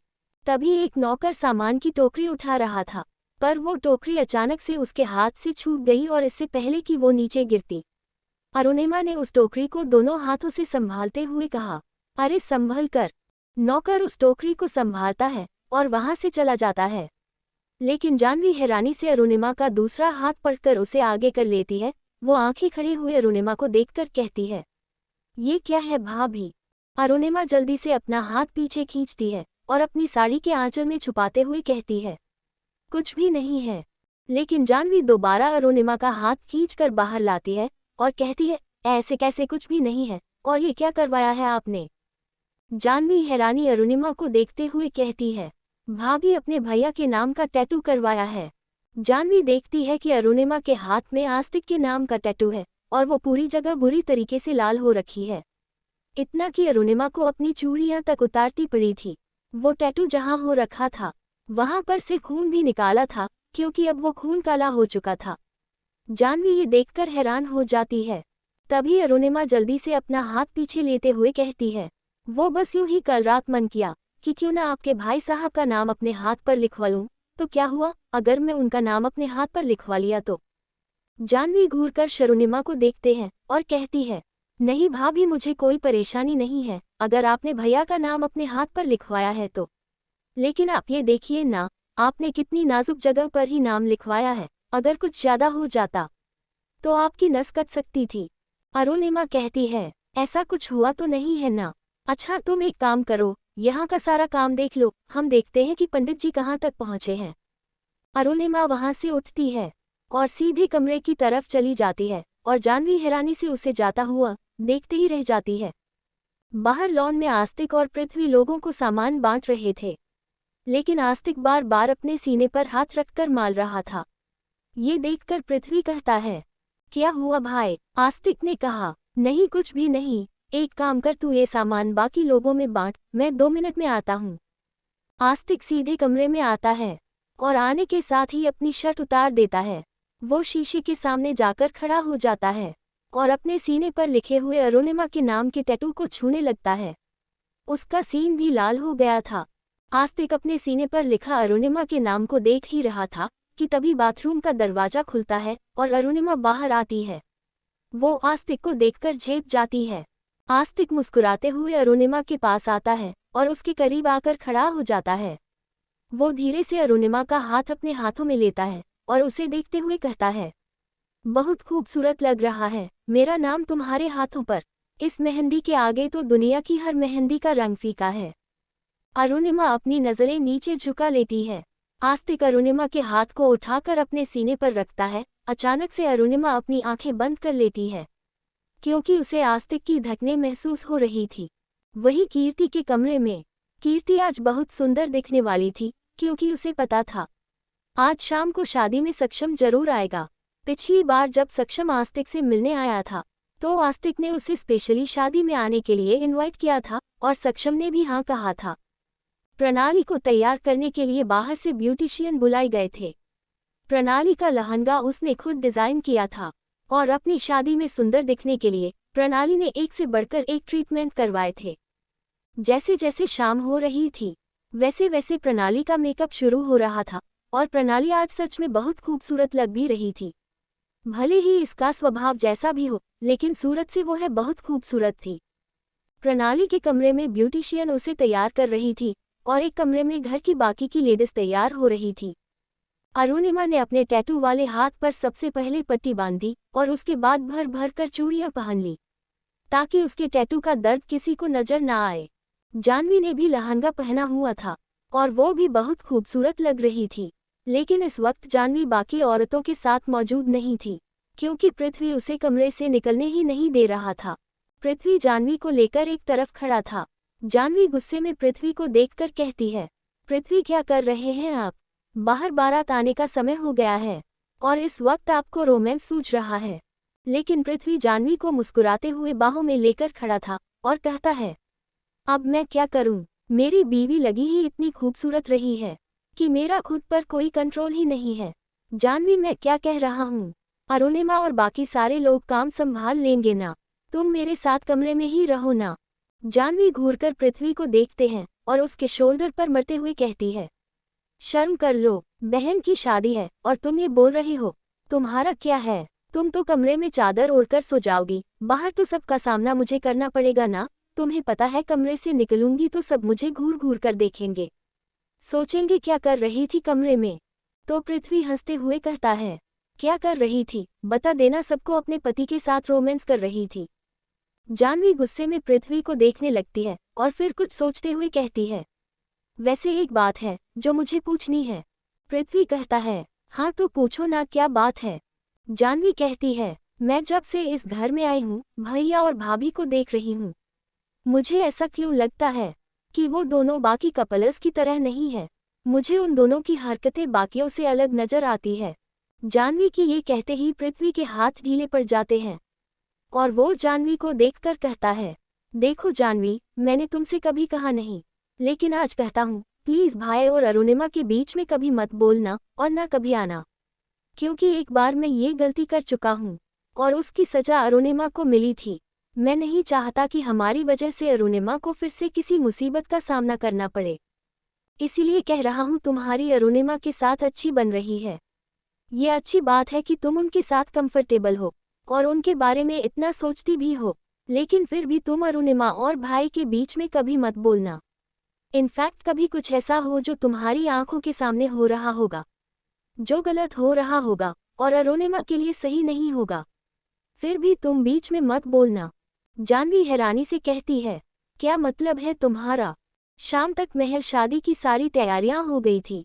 अरुणिमा ने कांजीवरम साड़ी पहनी हुई थी। जाहिर सी बात है वह सिंगल की रानी है और आज इस शादी में आसपास के रियासत से भी लोग आने वाले हैं, इसीलिए अरुणिमा का तो इसमें रानी की तरह दिखने बनता ही है। अरुणिमा ने हैवी की गहना पहना हुआ था। अरुणिमा सीढ़ियों से उतरकर नीचे आती है तो जानवी अरुणिमा को हैरानी से देख रही थी। अरुणिमा जानवी के पास आते हुए कहती है, जानवी, मेरे गजरे को सही कर दो ना, मुझे ऐसा लग रहा है कि यह मेरे बालों पर ठीक से लगा नहीं है, ऐसा ना हो कि बीच में ही कहीं खुल जाए। अरुणिमा कुर्सी पर बैठ जाती है और जानवी अरुणिमा के गजरा सही करने लगती है, लेकिन इस वक्त जानवी की आंखों में एक हैरानी थी वह अरुणिमा को हैरानी और निराशा भरी नजरों से देख रही थी। अरुणिमा का गजरा सही करने के बाद जानवी कहती है, भाभी। अरुणिमा जानवी को देखकर कहती है, हाँ बोलो ना, क्या हुआ। जानवी आगे आता है और अरुणिमा का हाथ पकड़ते हुए कहती है, भाभी आप ठीक तो है ना। जानवी के ये कहने पर अरुणिमा हैरानी से उसे देखते हुए कहती है, हाँ मैं तो बिल्कुल ठीक हूँ। मुझे क्या हुआ है और तुम ऐसे क्यों पूछ रही हो। जानवी की आंखों में इस समय कुछ था जो अरुणिमा समझ नहीं पा रही थी। जानवी आगे आकर अरुणिमा के गले लग जाती है। अरुणिमा एक पल के लिए हैरान हो जाती है। जानवी अरुणिमा के गले लगे हुए उसके कंधे पर सुबकते हुए कहती है, भाभी अगर कभी भी आपको अपनी बहन की जरूरत हो तो मैं हमेशा आपके साथ मौजूद रहूंगी। जानवी की बात सुनकर अरुणिमा खुश तो हुई थी, लेकिन उसे हैरानी भी हो रही थी कि जानवी उसे ऐसे क्यों बात कर रही है। वह जानवी को खुद से अलग करती है और उसके चेहरे को अपने हाथों में लेते हुए कहती है, क्या वह जानवी तुम परेशान लग रही हो, किसी ने तुमसे कुछ कहा है क्या। जानवी अपनी आंसू साफ करती है और ना में सर हिलाते हुए कहती है, नहीं भाभी, किसी ने मुझे कुछ भी नहीं कहा है, मैं बस ये कह रही थी कि मैं हमेशा आपके साथ हूँ। तभी बाहर से आतिशबाजियों की आवाज आने लगी। अरुणिमा ने कहा, अच्छा ठीक है, ये सारी बातें बाद में होती रहेगी, पहले चलो बारात का स्वागत करना है। अरुणिमा और जानवी बाहर आते हैं। बाहर पहले से ही आस्तिक और पृथ्वी ताई के साथ मौजूद थे। ताई ने जीवन का स्वागत किया और बारातियों का भी स्वागत किया। थोड़ी ही देर में शादी की विधियां शुरू हो गई। तभी महल के दरवाजे पर एक और गाड़ी आकर रुकती है, जिसमें से सक्षम अपने हाथ में फूलों का बुके लेकर बाहर निकलता है। हालांकि सक्षम का मन भारी हो रहा था इस शादी में आने के लिए, लेकिन क्योंकि उसने आस्तिक को प्रॉमिस किया था कि वह शादी में जरूर आएगा, इसीलिए उसे आना ही पड़ा। सक्षम मंडप के पास आता है तो उसकी निगाहें इस समय जीवन पर थी। जीवन को देखकर सक्षम की आंखें तीखी हो गई। तभी वहां पर आस्तिक आता है और कहता है, सक्षम आप आ गए, आइए बैठिए, मैं आप ही का इंतजार कर रहा था। सक्षम मुस्कुराते हुए आस्तिक को देखकर कहता है, आता कैसे नहीं राजा साहब, आपने इतने प्यार से जो बुलाया था। जीवन की नज़र उस तरफ जाती है जहां से जानवी और कीर्ति प्रणाली को लेकर आ रहे थे। सक्षम की नज़र तो प्रणाली के ऊपर से हट ही नहीं रही थी। सच में प्रणाली आज बहुत ज्यादा खूबसूरत लग रही थी और दुल्हन के निखार में तो उसके चेहरे की रौनक देखते बन रही थी। जब आस्तिक ने प्रणाली को देखा तो एक पल के लिए उसकी आंख भर आई थी। जाहिर सी बात है, उसके भाई बहन कभी भी उसके लिए भाई बहन नहीं थे, बल्कि उसके बच्चे के जैसे ही थे। उसने अपने जीवन में जितनी भी दुख और तकलीफ उठाए हैं, वह कभी नहीं चाहता था कि उसके भाई बहन वह दुख और तकलीफ उठाएं। प्रणाली और कीर्ति तो हमेशा से ही आस्तिक की जान रहे हैं। वह पृथ्वी को तो कभी कभार डांट भी देता था, लेकिन अपनी बहनों के साथ तो उसने कभी ऊंची आवाज में बात तक नहीं की थी। आस्तिक हमेशा से ही प्रणाली में अपनी ही परछाई देखता आया है, क्योंकि सिर्फ एक प्रणाली ही थी जिसने आस्तिक को बहुत करीब से जाना था। इसीलिए अपने भाई के सर को ऊंचा रखने के लिए प्रणाली हमेशा ही सबसे पहले आई है। जितना गुरूर और जितना स्वाभिमान आस्तिक में था, उतना ही गुरूर और उतना ही स्वाभिमान प्रणाली में भी था। लेकिन वह गुरूर और घमंड के बीच जो पतली सी दीवार होती है, प्रणाली शायद उसे पार कर गई थी। आज अपनी उस छोटी सी प्रणाली को दुल्हन के रूप में देखकर आस्तिक भावुक हो गया था। आज प्रणाली की शादी हो रही है, देखते ही देखते कीर्ति की भी शादी हो जाएगी और उसके बाद आस्तिक फिर से अकेला हो जाएगा। हाँ, पृथ्वी है उसके साथ, लेकिन उसका भी तो अपना परिवार है। प्रणाली को जीवन के पास लाकर बिठा दिया जाता है और पंडित जी शादी की रस्में कर रहे थे। जीवन और प्रणाली एक दूसरे को मुस्कुराते हुए देख रहे थे, पर वहीं दूसरी तरफ महल के पिछले हिस्से में रजत अपनी टीम के साथ था। वह अपने एक ऑफिसर मयंक को कहता है, क्या आप लोग तैयार हैं। मयंक ने कहा, रजत सर फिर से सोच लीजिए, राजा साहब से डायरेक्ट पंगे लेना हमारे लिए ही नुकसानदायक हो सकता है। माना राजा साहब अपनी प्रजा के लिए बहुत बहुत कुछ करते हैं, लेकिन अपने परिवार की तरफ उठने वाली हर उंगली को वह हाथ के साथ काट देते हैं। रजत कहता है, हम यहाँ पर राजा साहब से कोई दुश्मनी मॉडल लेने के लिए नहीं आए हैं। ये बात हम सब अच्छी तरह से जानते हैं। हम यहाँ पर सिर्फ और सिर्फ इस देश के एक गद्दार को पकड़ने के लिए आए हैं, और हमें किस बात का डर है। हम पूरे प्रूफ के साथ और अरेस्ट वारंट के साथ है। तभी वहाँ पर पुलिस की टीम आ जाती है और वह रजत के साथ मिलकर कुछ बात करती है। रजत एक नज़र महल को देखा है और अपने मन में कहता है, मुझे माफ कर दे अरु, तू मेरी बचपन की दोस्त है, लेकिन मेरा फर्ज हर रिश्ते से पहले आता है। शादी के मंत्र पढ़े जा रहे थे और सारी विधियां एक के बाद एक करी जा रही थी। प्रणाली के चेहरे की चमक देखते बन रही थी। हालांकि जीवन के चेहरे पर एक मिस्टीरियस मुस्कान थी, लेकिन वह अपनी एक नज़र से जाह्नवी को देख रहा था और उसकी नज़रें रह रहकर अरुणिमा पर जा रही थी, जो मेहमान के साथ बिजी थी।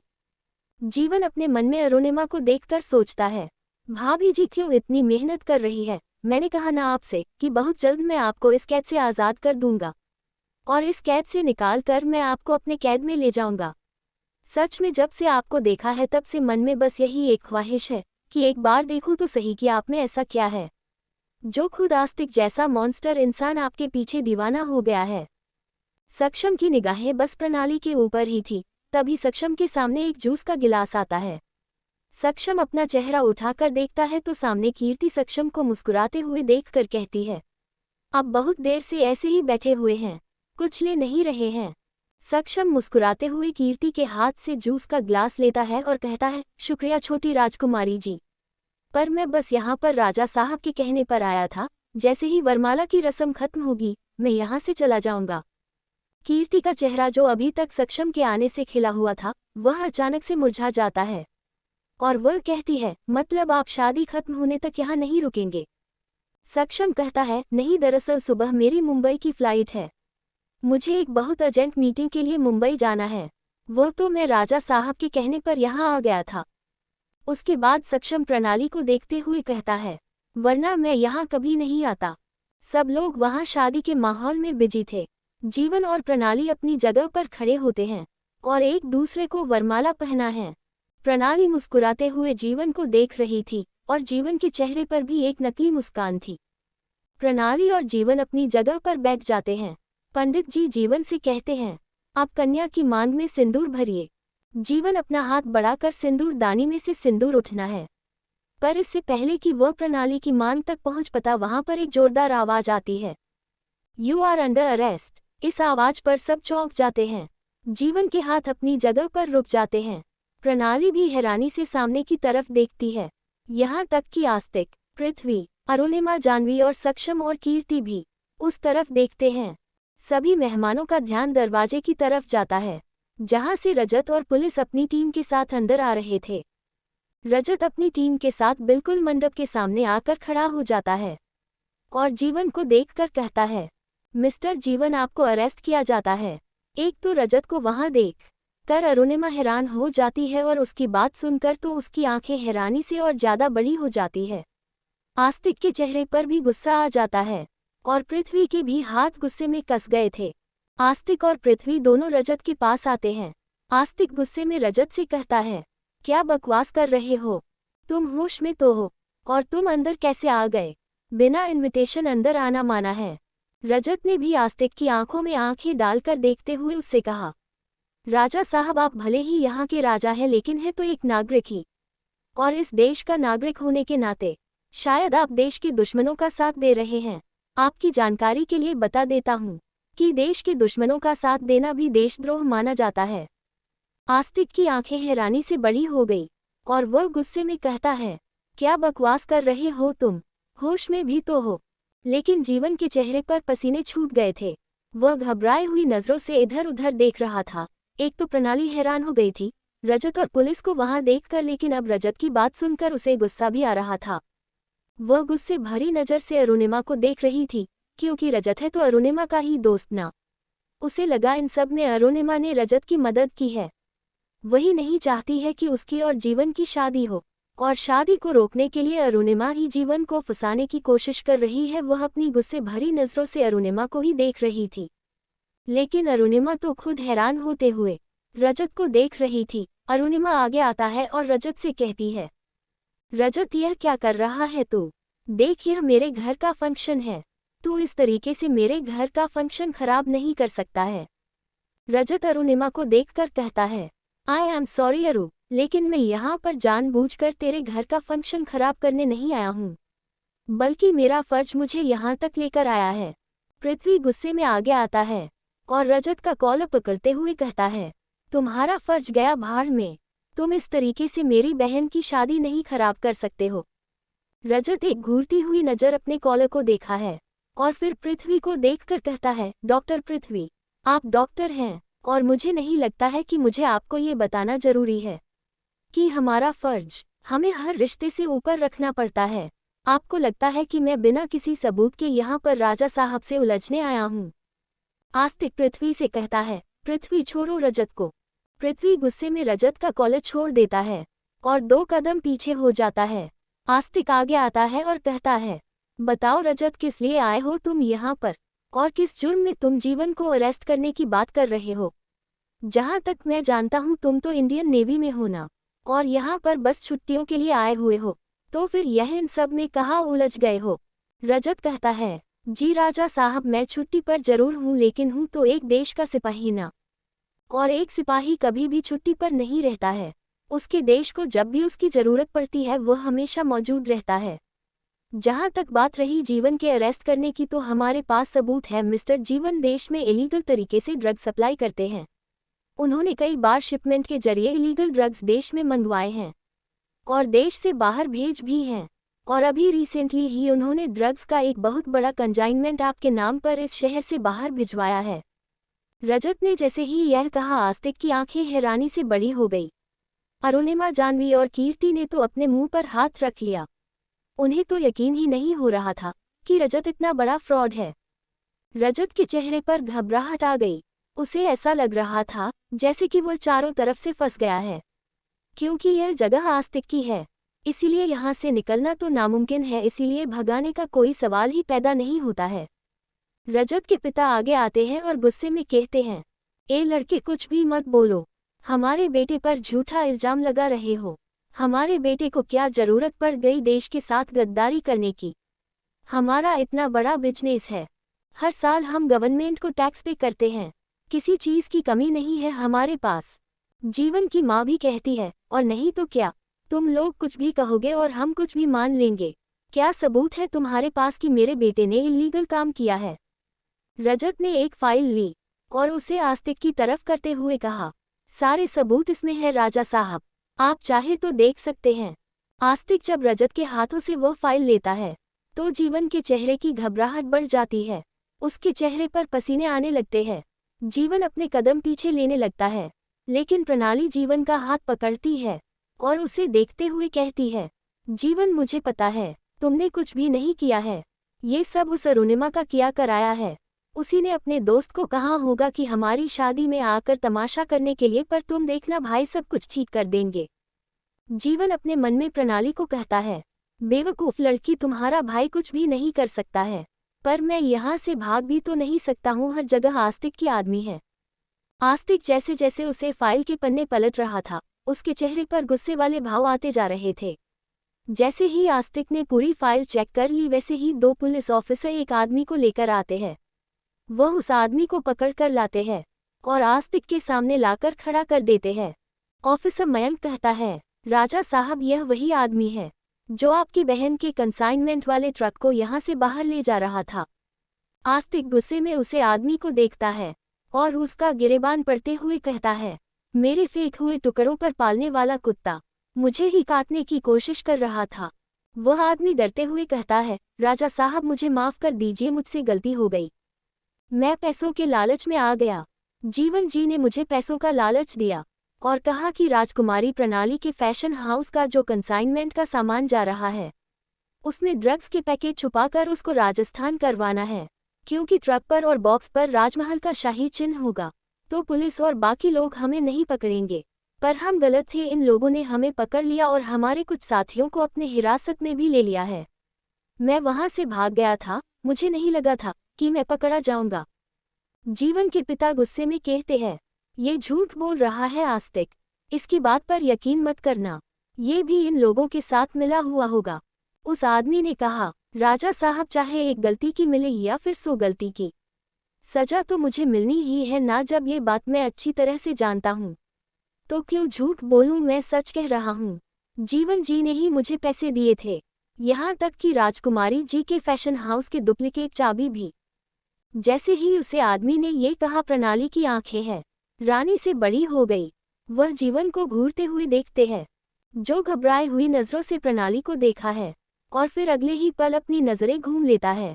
पुलिस वाले उस आदमी को हिरासत में ले लेते हैं और आस्तिक गुस्से में अपने हाथों की मुठ्ठियां कस लेता है। आज उसकी बहन की शादी थी, पर अपनी बहन की शादी किसी देशद्रोही के साथ तो नहीं करवाएगा ना। आस्तिक ने गुस्से में रजत को देखते हुए कहा, खड़े खड़े मेरा मुंह क्या देख रहे हो, जाओ अपना फर्ज निभा। आस्तिक ने जैसे ही यह कहता है, जीवन की आंखें हैरानी से बड़ी हो जाती है। अब हो ना हो उसे आस्तिक से मदद की उम्मीद नहीं रखनी चाहिए। उसे लगा था कि एक बार आस्तिक से रिश्ता जोड़ने के बाद कोई उस तक पहुंच नहीं सकता है, क्योंकि जीवन हर बार प्रणाली का इस्तेमाल करके खुद को बचा लेगा। पर यहाँ पर तो सारी गेम ही पलट गई थी। जीवन देखता है कि प्रणाली ने उसका हाथ पकड़ा हुआ है। जीवन प्रणाली के हाथों को झटकता है और भागने की कोशिश करता है। पुलिस वाले जब उसे भागता हुआ देखते हैं तो उसे पकड़ने के लिए आगे आते हैं, पर उससे पहले ही सक्षम जीवन को पकड़ लेता है। जीवन गुस्से में सक्षम को कहता है, क्या कर रहे हो, छोड़ो मुझे। लेकिन सक्षम जीवन की शेरवानी को अपनी मुट्ठियों में कासता हुआ कहता है, कहाँ जा रहे हैं दूल्हे राजा, अभी तो बारात आए है, आपकी खातिरदारी करनी तो अभी बाकी है, और फिक्र मत कीजिए, आप सीधे ससुराल ही जाएंगे। जीवन गुस्से में सक्षम को देखा है। तब तक वहां पर पुलिस वाले और रजत की टीम भी आ जाती है। वह जीवन को पकड़ लेती है।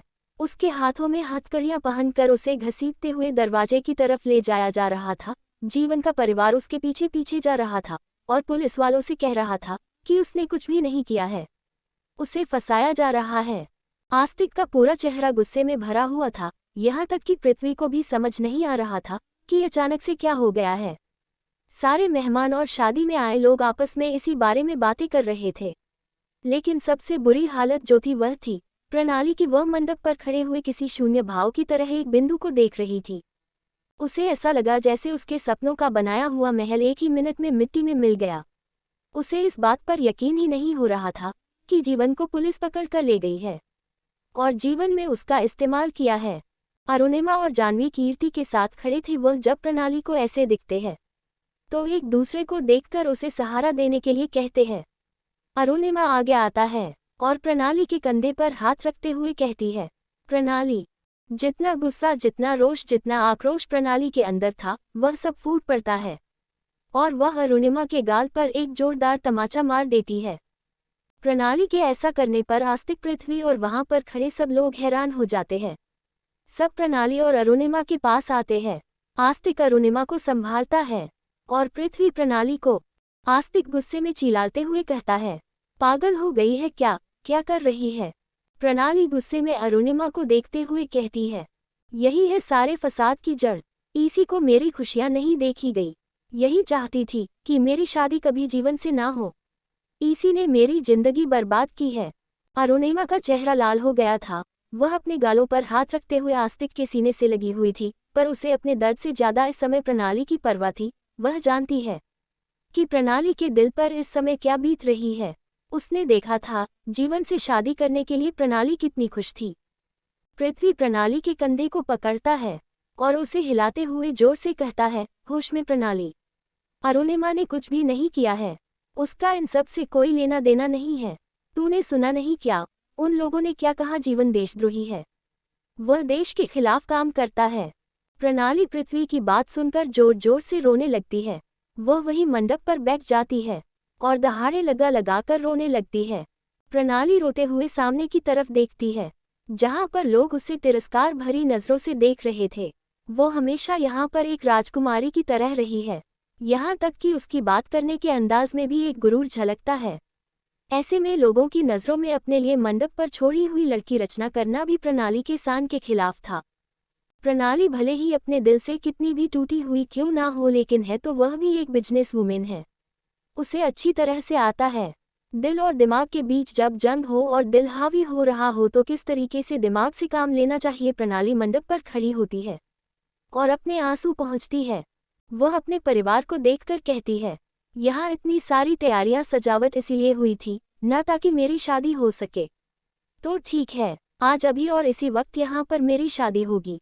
आस्तिक और उसका परिवार हैरानी से प्रणाली को देख रहा था। प्रणाली घूमकर पीछे खड़े सक्षम को देखते हैं और अपना हाथ आगे करते हुए कहती है, शादी करोगी मुझसे।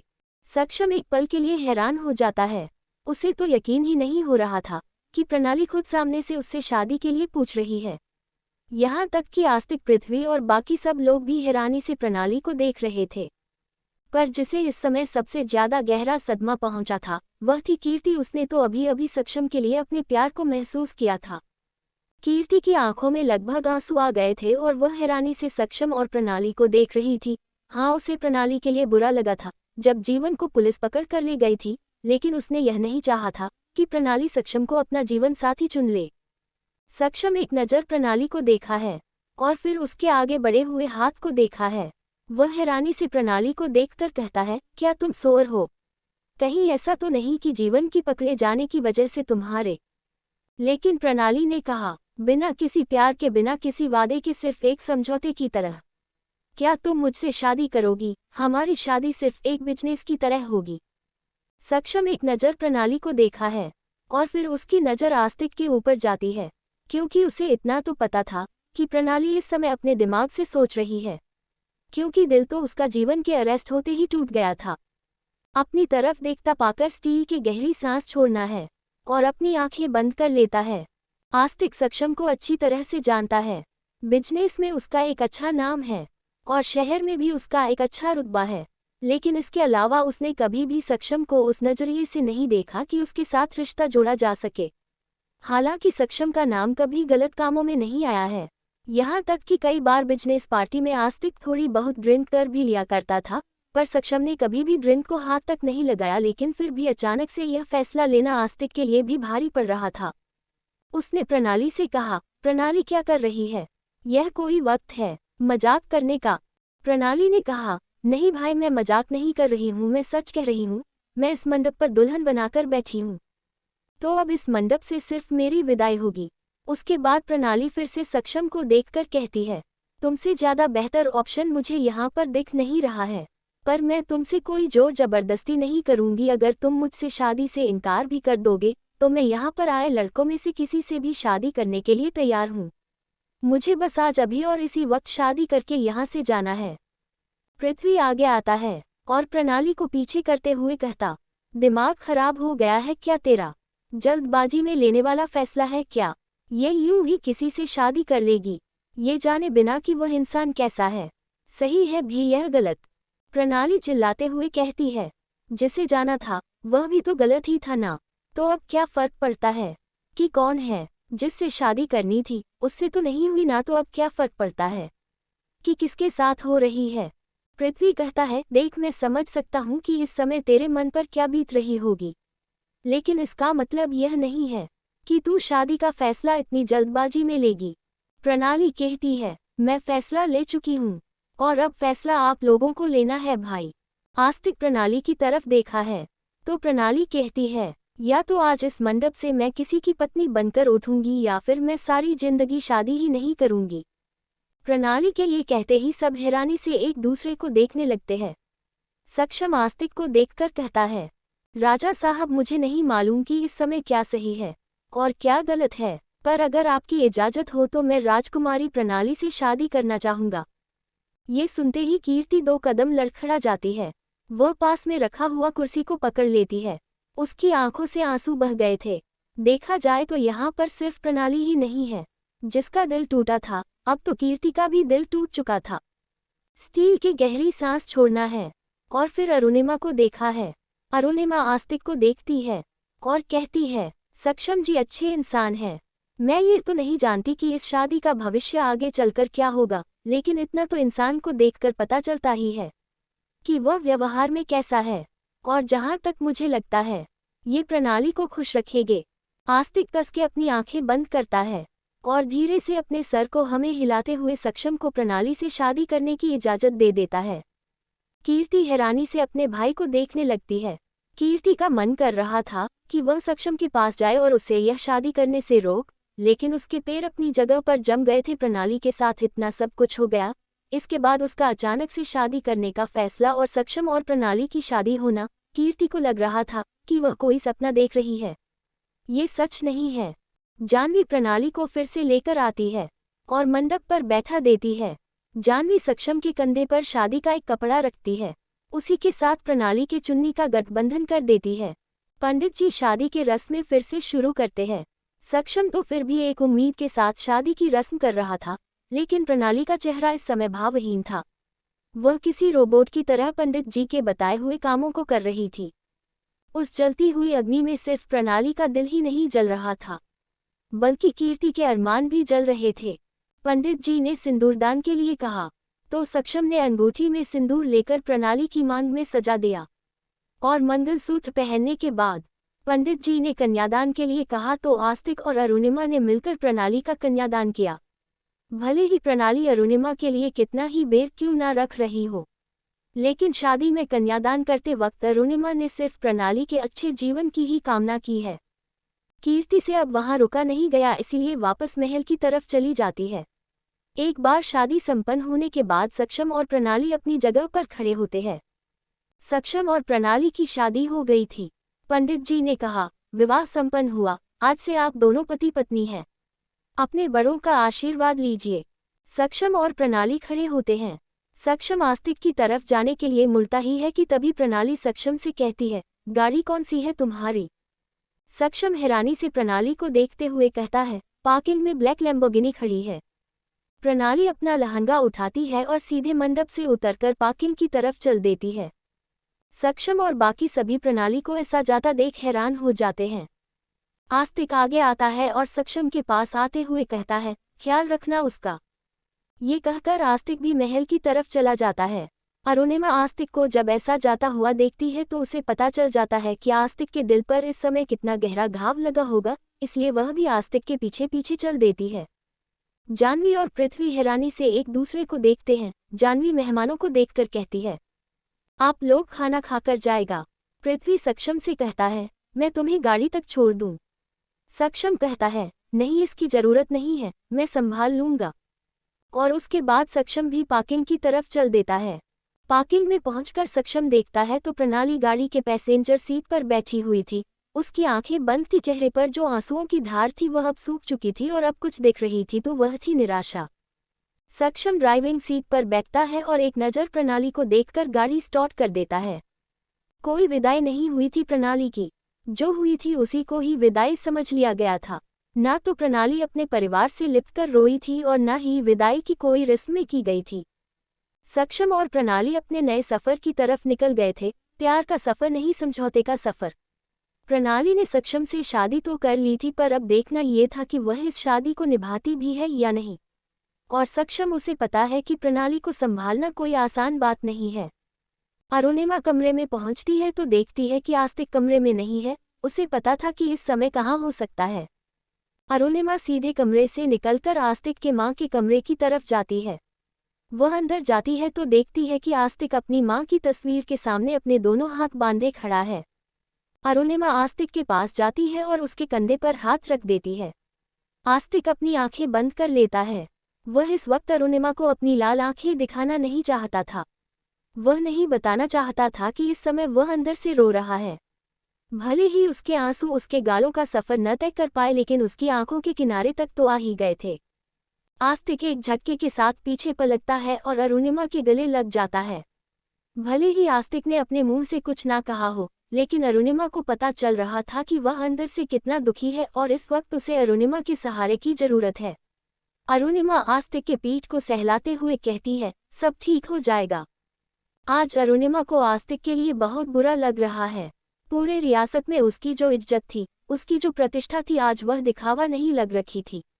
जितना नाम और जितना रुतबा आस्तिक का था, उतना शायद ही आसपास की किसी रियासत का रहा हो।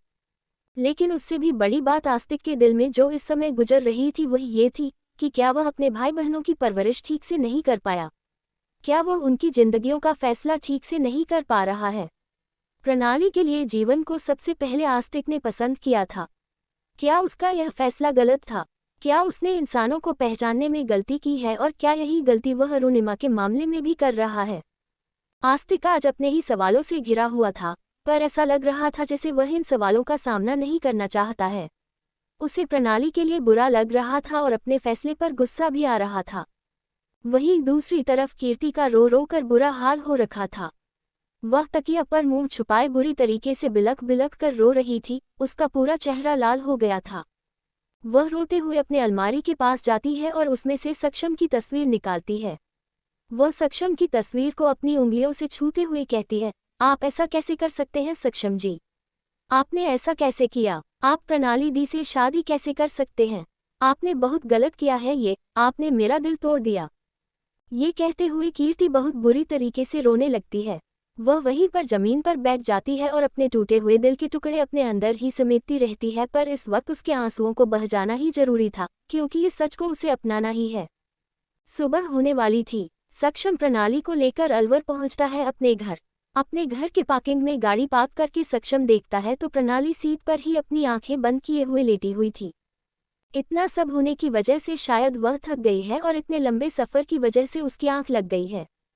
सक्षम प्रणाली को आवाज लगाते हुए कहता है, प्रणाली, प्रणाली उठो, घर आ गया। सक्षम के आवाज लगाने पर प्रणाली नींद से जाग जाती है और हैरानी से सक्षम को देखने लगती है। प्रणाली एक नज़र सामने मौजूद घर को देखती है। घर तो अच्छा था, बड़ा सा बंगला जिस पर इटालियन मार्बल की डिजाइनिंग की गई थी। सामने बड़ा सा लॉन और पार्किंग एरिया में मौजूद बहुत सी गाड़ियां दर्शाता है कि सक्षम को गाड़ियों को कितना शौक है। सक्षम अपने कॉलेज के टाइम पर बहुत अच्छा रेसर हुआ करता था, वहीं से उसे गाड़ियों का शौक हुआ है। हालांकि अब उसने रेसिंग करना छोड़ दिया है, लेकिन फिर भी कभी कभार शौक के लिए वह अपनी किसी भी एक गाड़ी को लेकर हाईवे पर निकल जाया करता है। सक्षम और प्रणाली दोनों घर से बाहर निकलते हैं और घर की तरफ जाने लगते हैं, पर जब वह दोनों घर के दरवाजे पर पहुंचते हैं तो अंदर से एक तेज चिल्लाने की आवाज दोनों के कानों में आती है। वहीं रुक जाओ। प्रणाली हैरानी से सामने देखती है और सक्षम भी सामने देखता है। ये सक्षम की चाची है मीनाक्षी। मीनाक्षी जी जब सक्षम को इस तरीके से एक दुल्हन के साथ देखती है तो हैरान हो जाती है। उन्होंने अपने कमरे की खिड़की से ही सक्षम और प्रणाली को देख लिया था। वह गुस्से में दरवाजे के पास आती है और सक्षम से कहती है, सक्षम, कौन है ये लड़की और तुम्हारे साथ क्या कर रही है?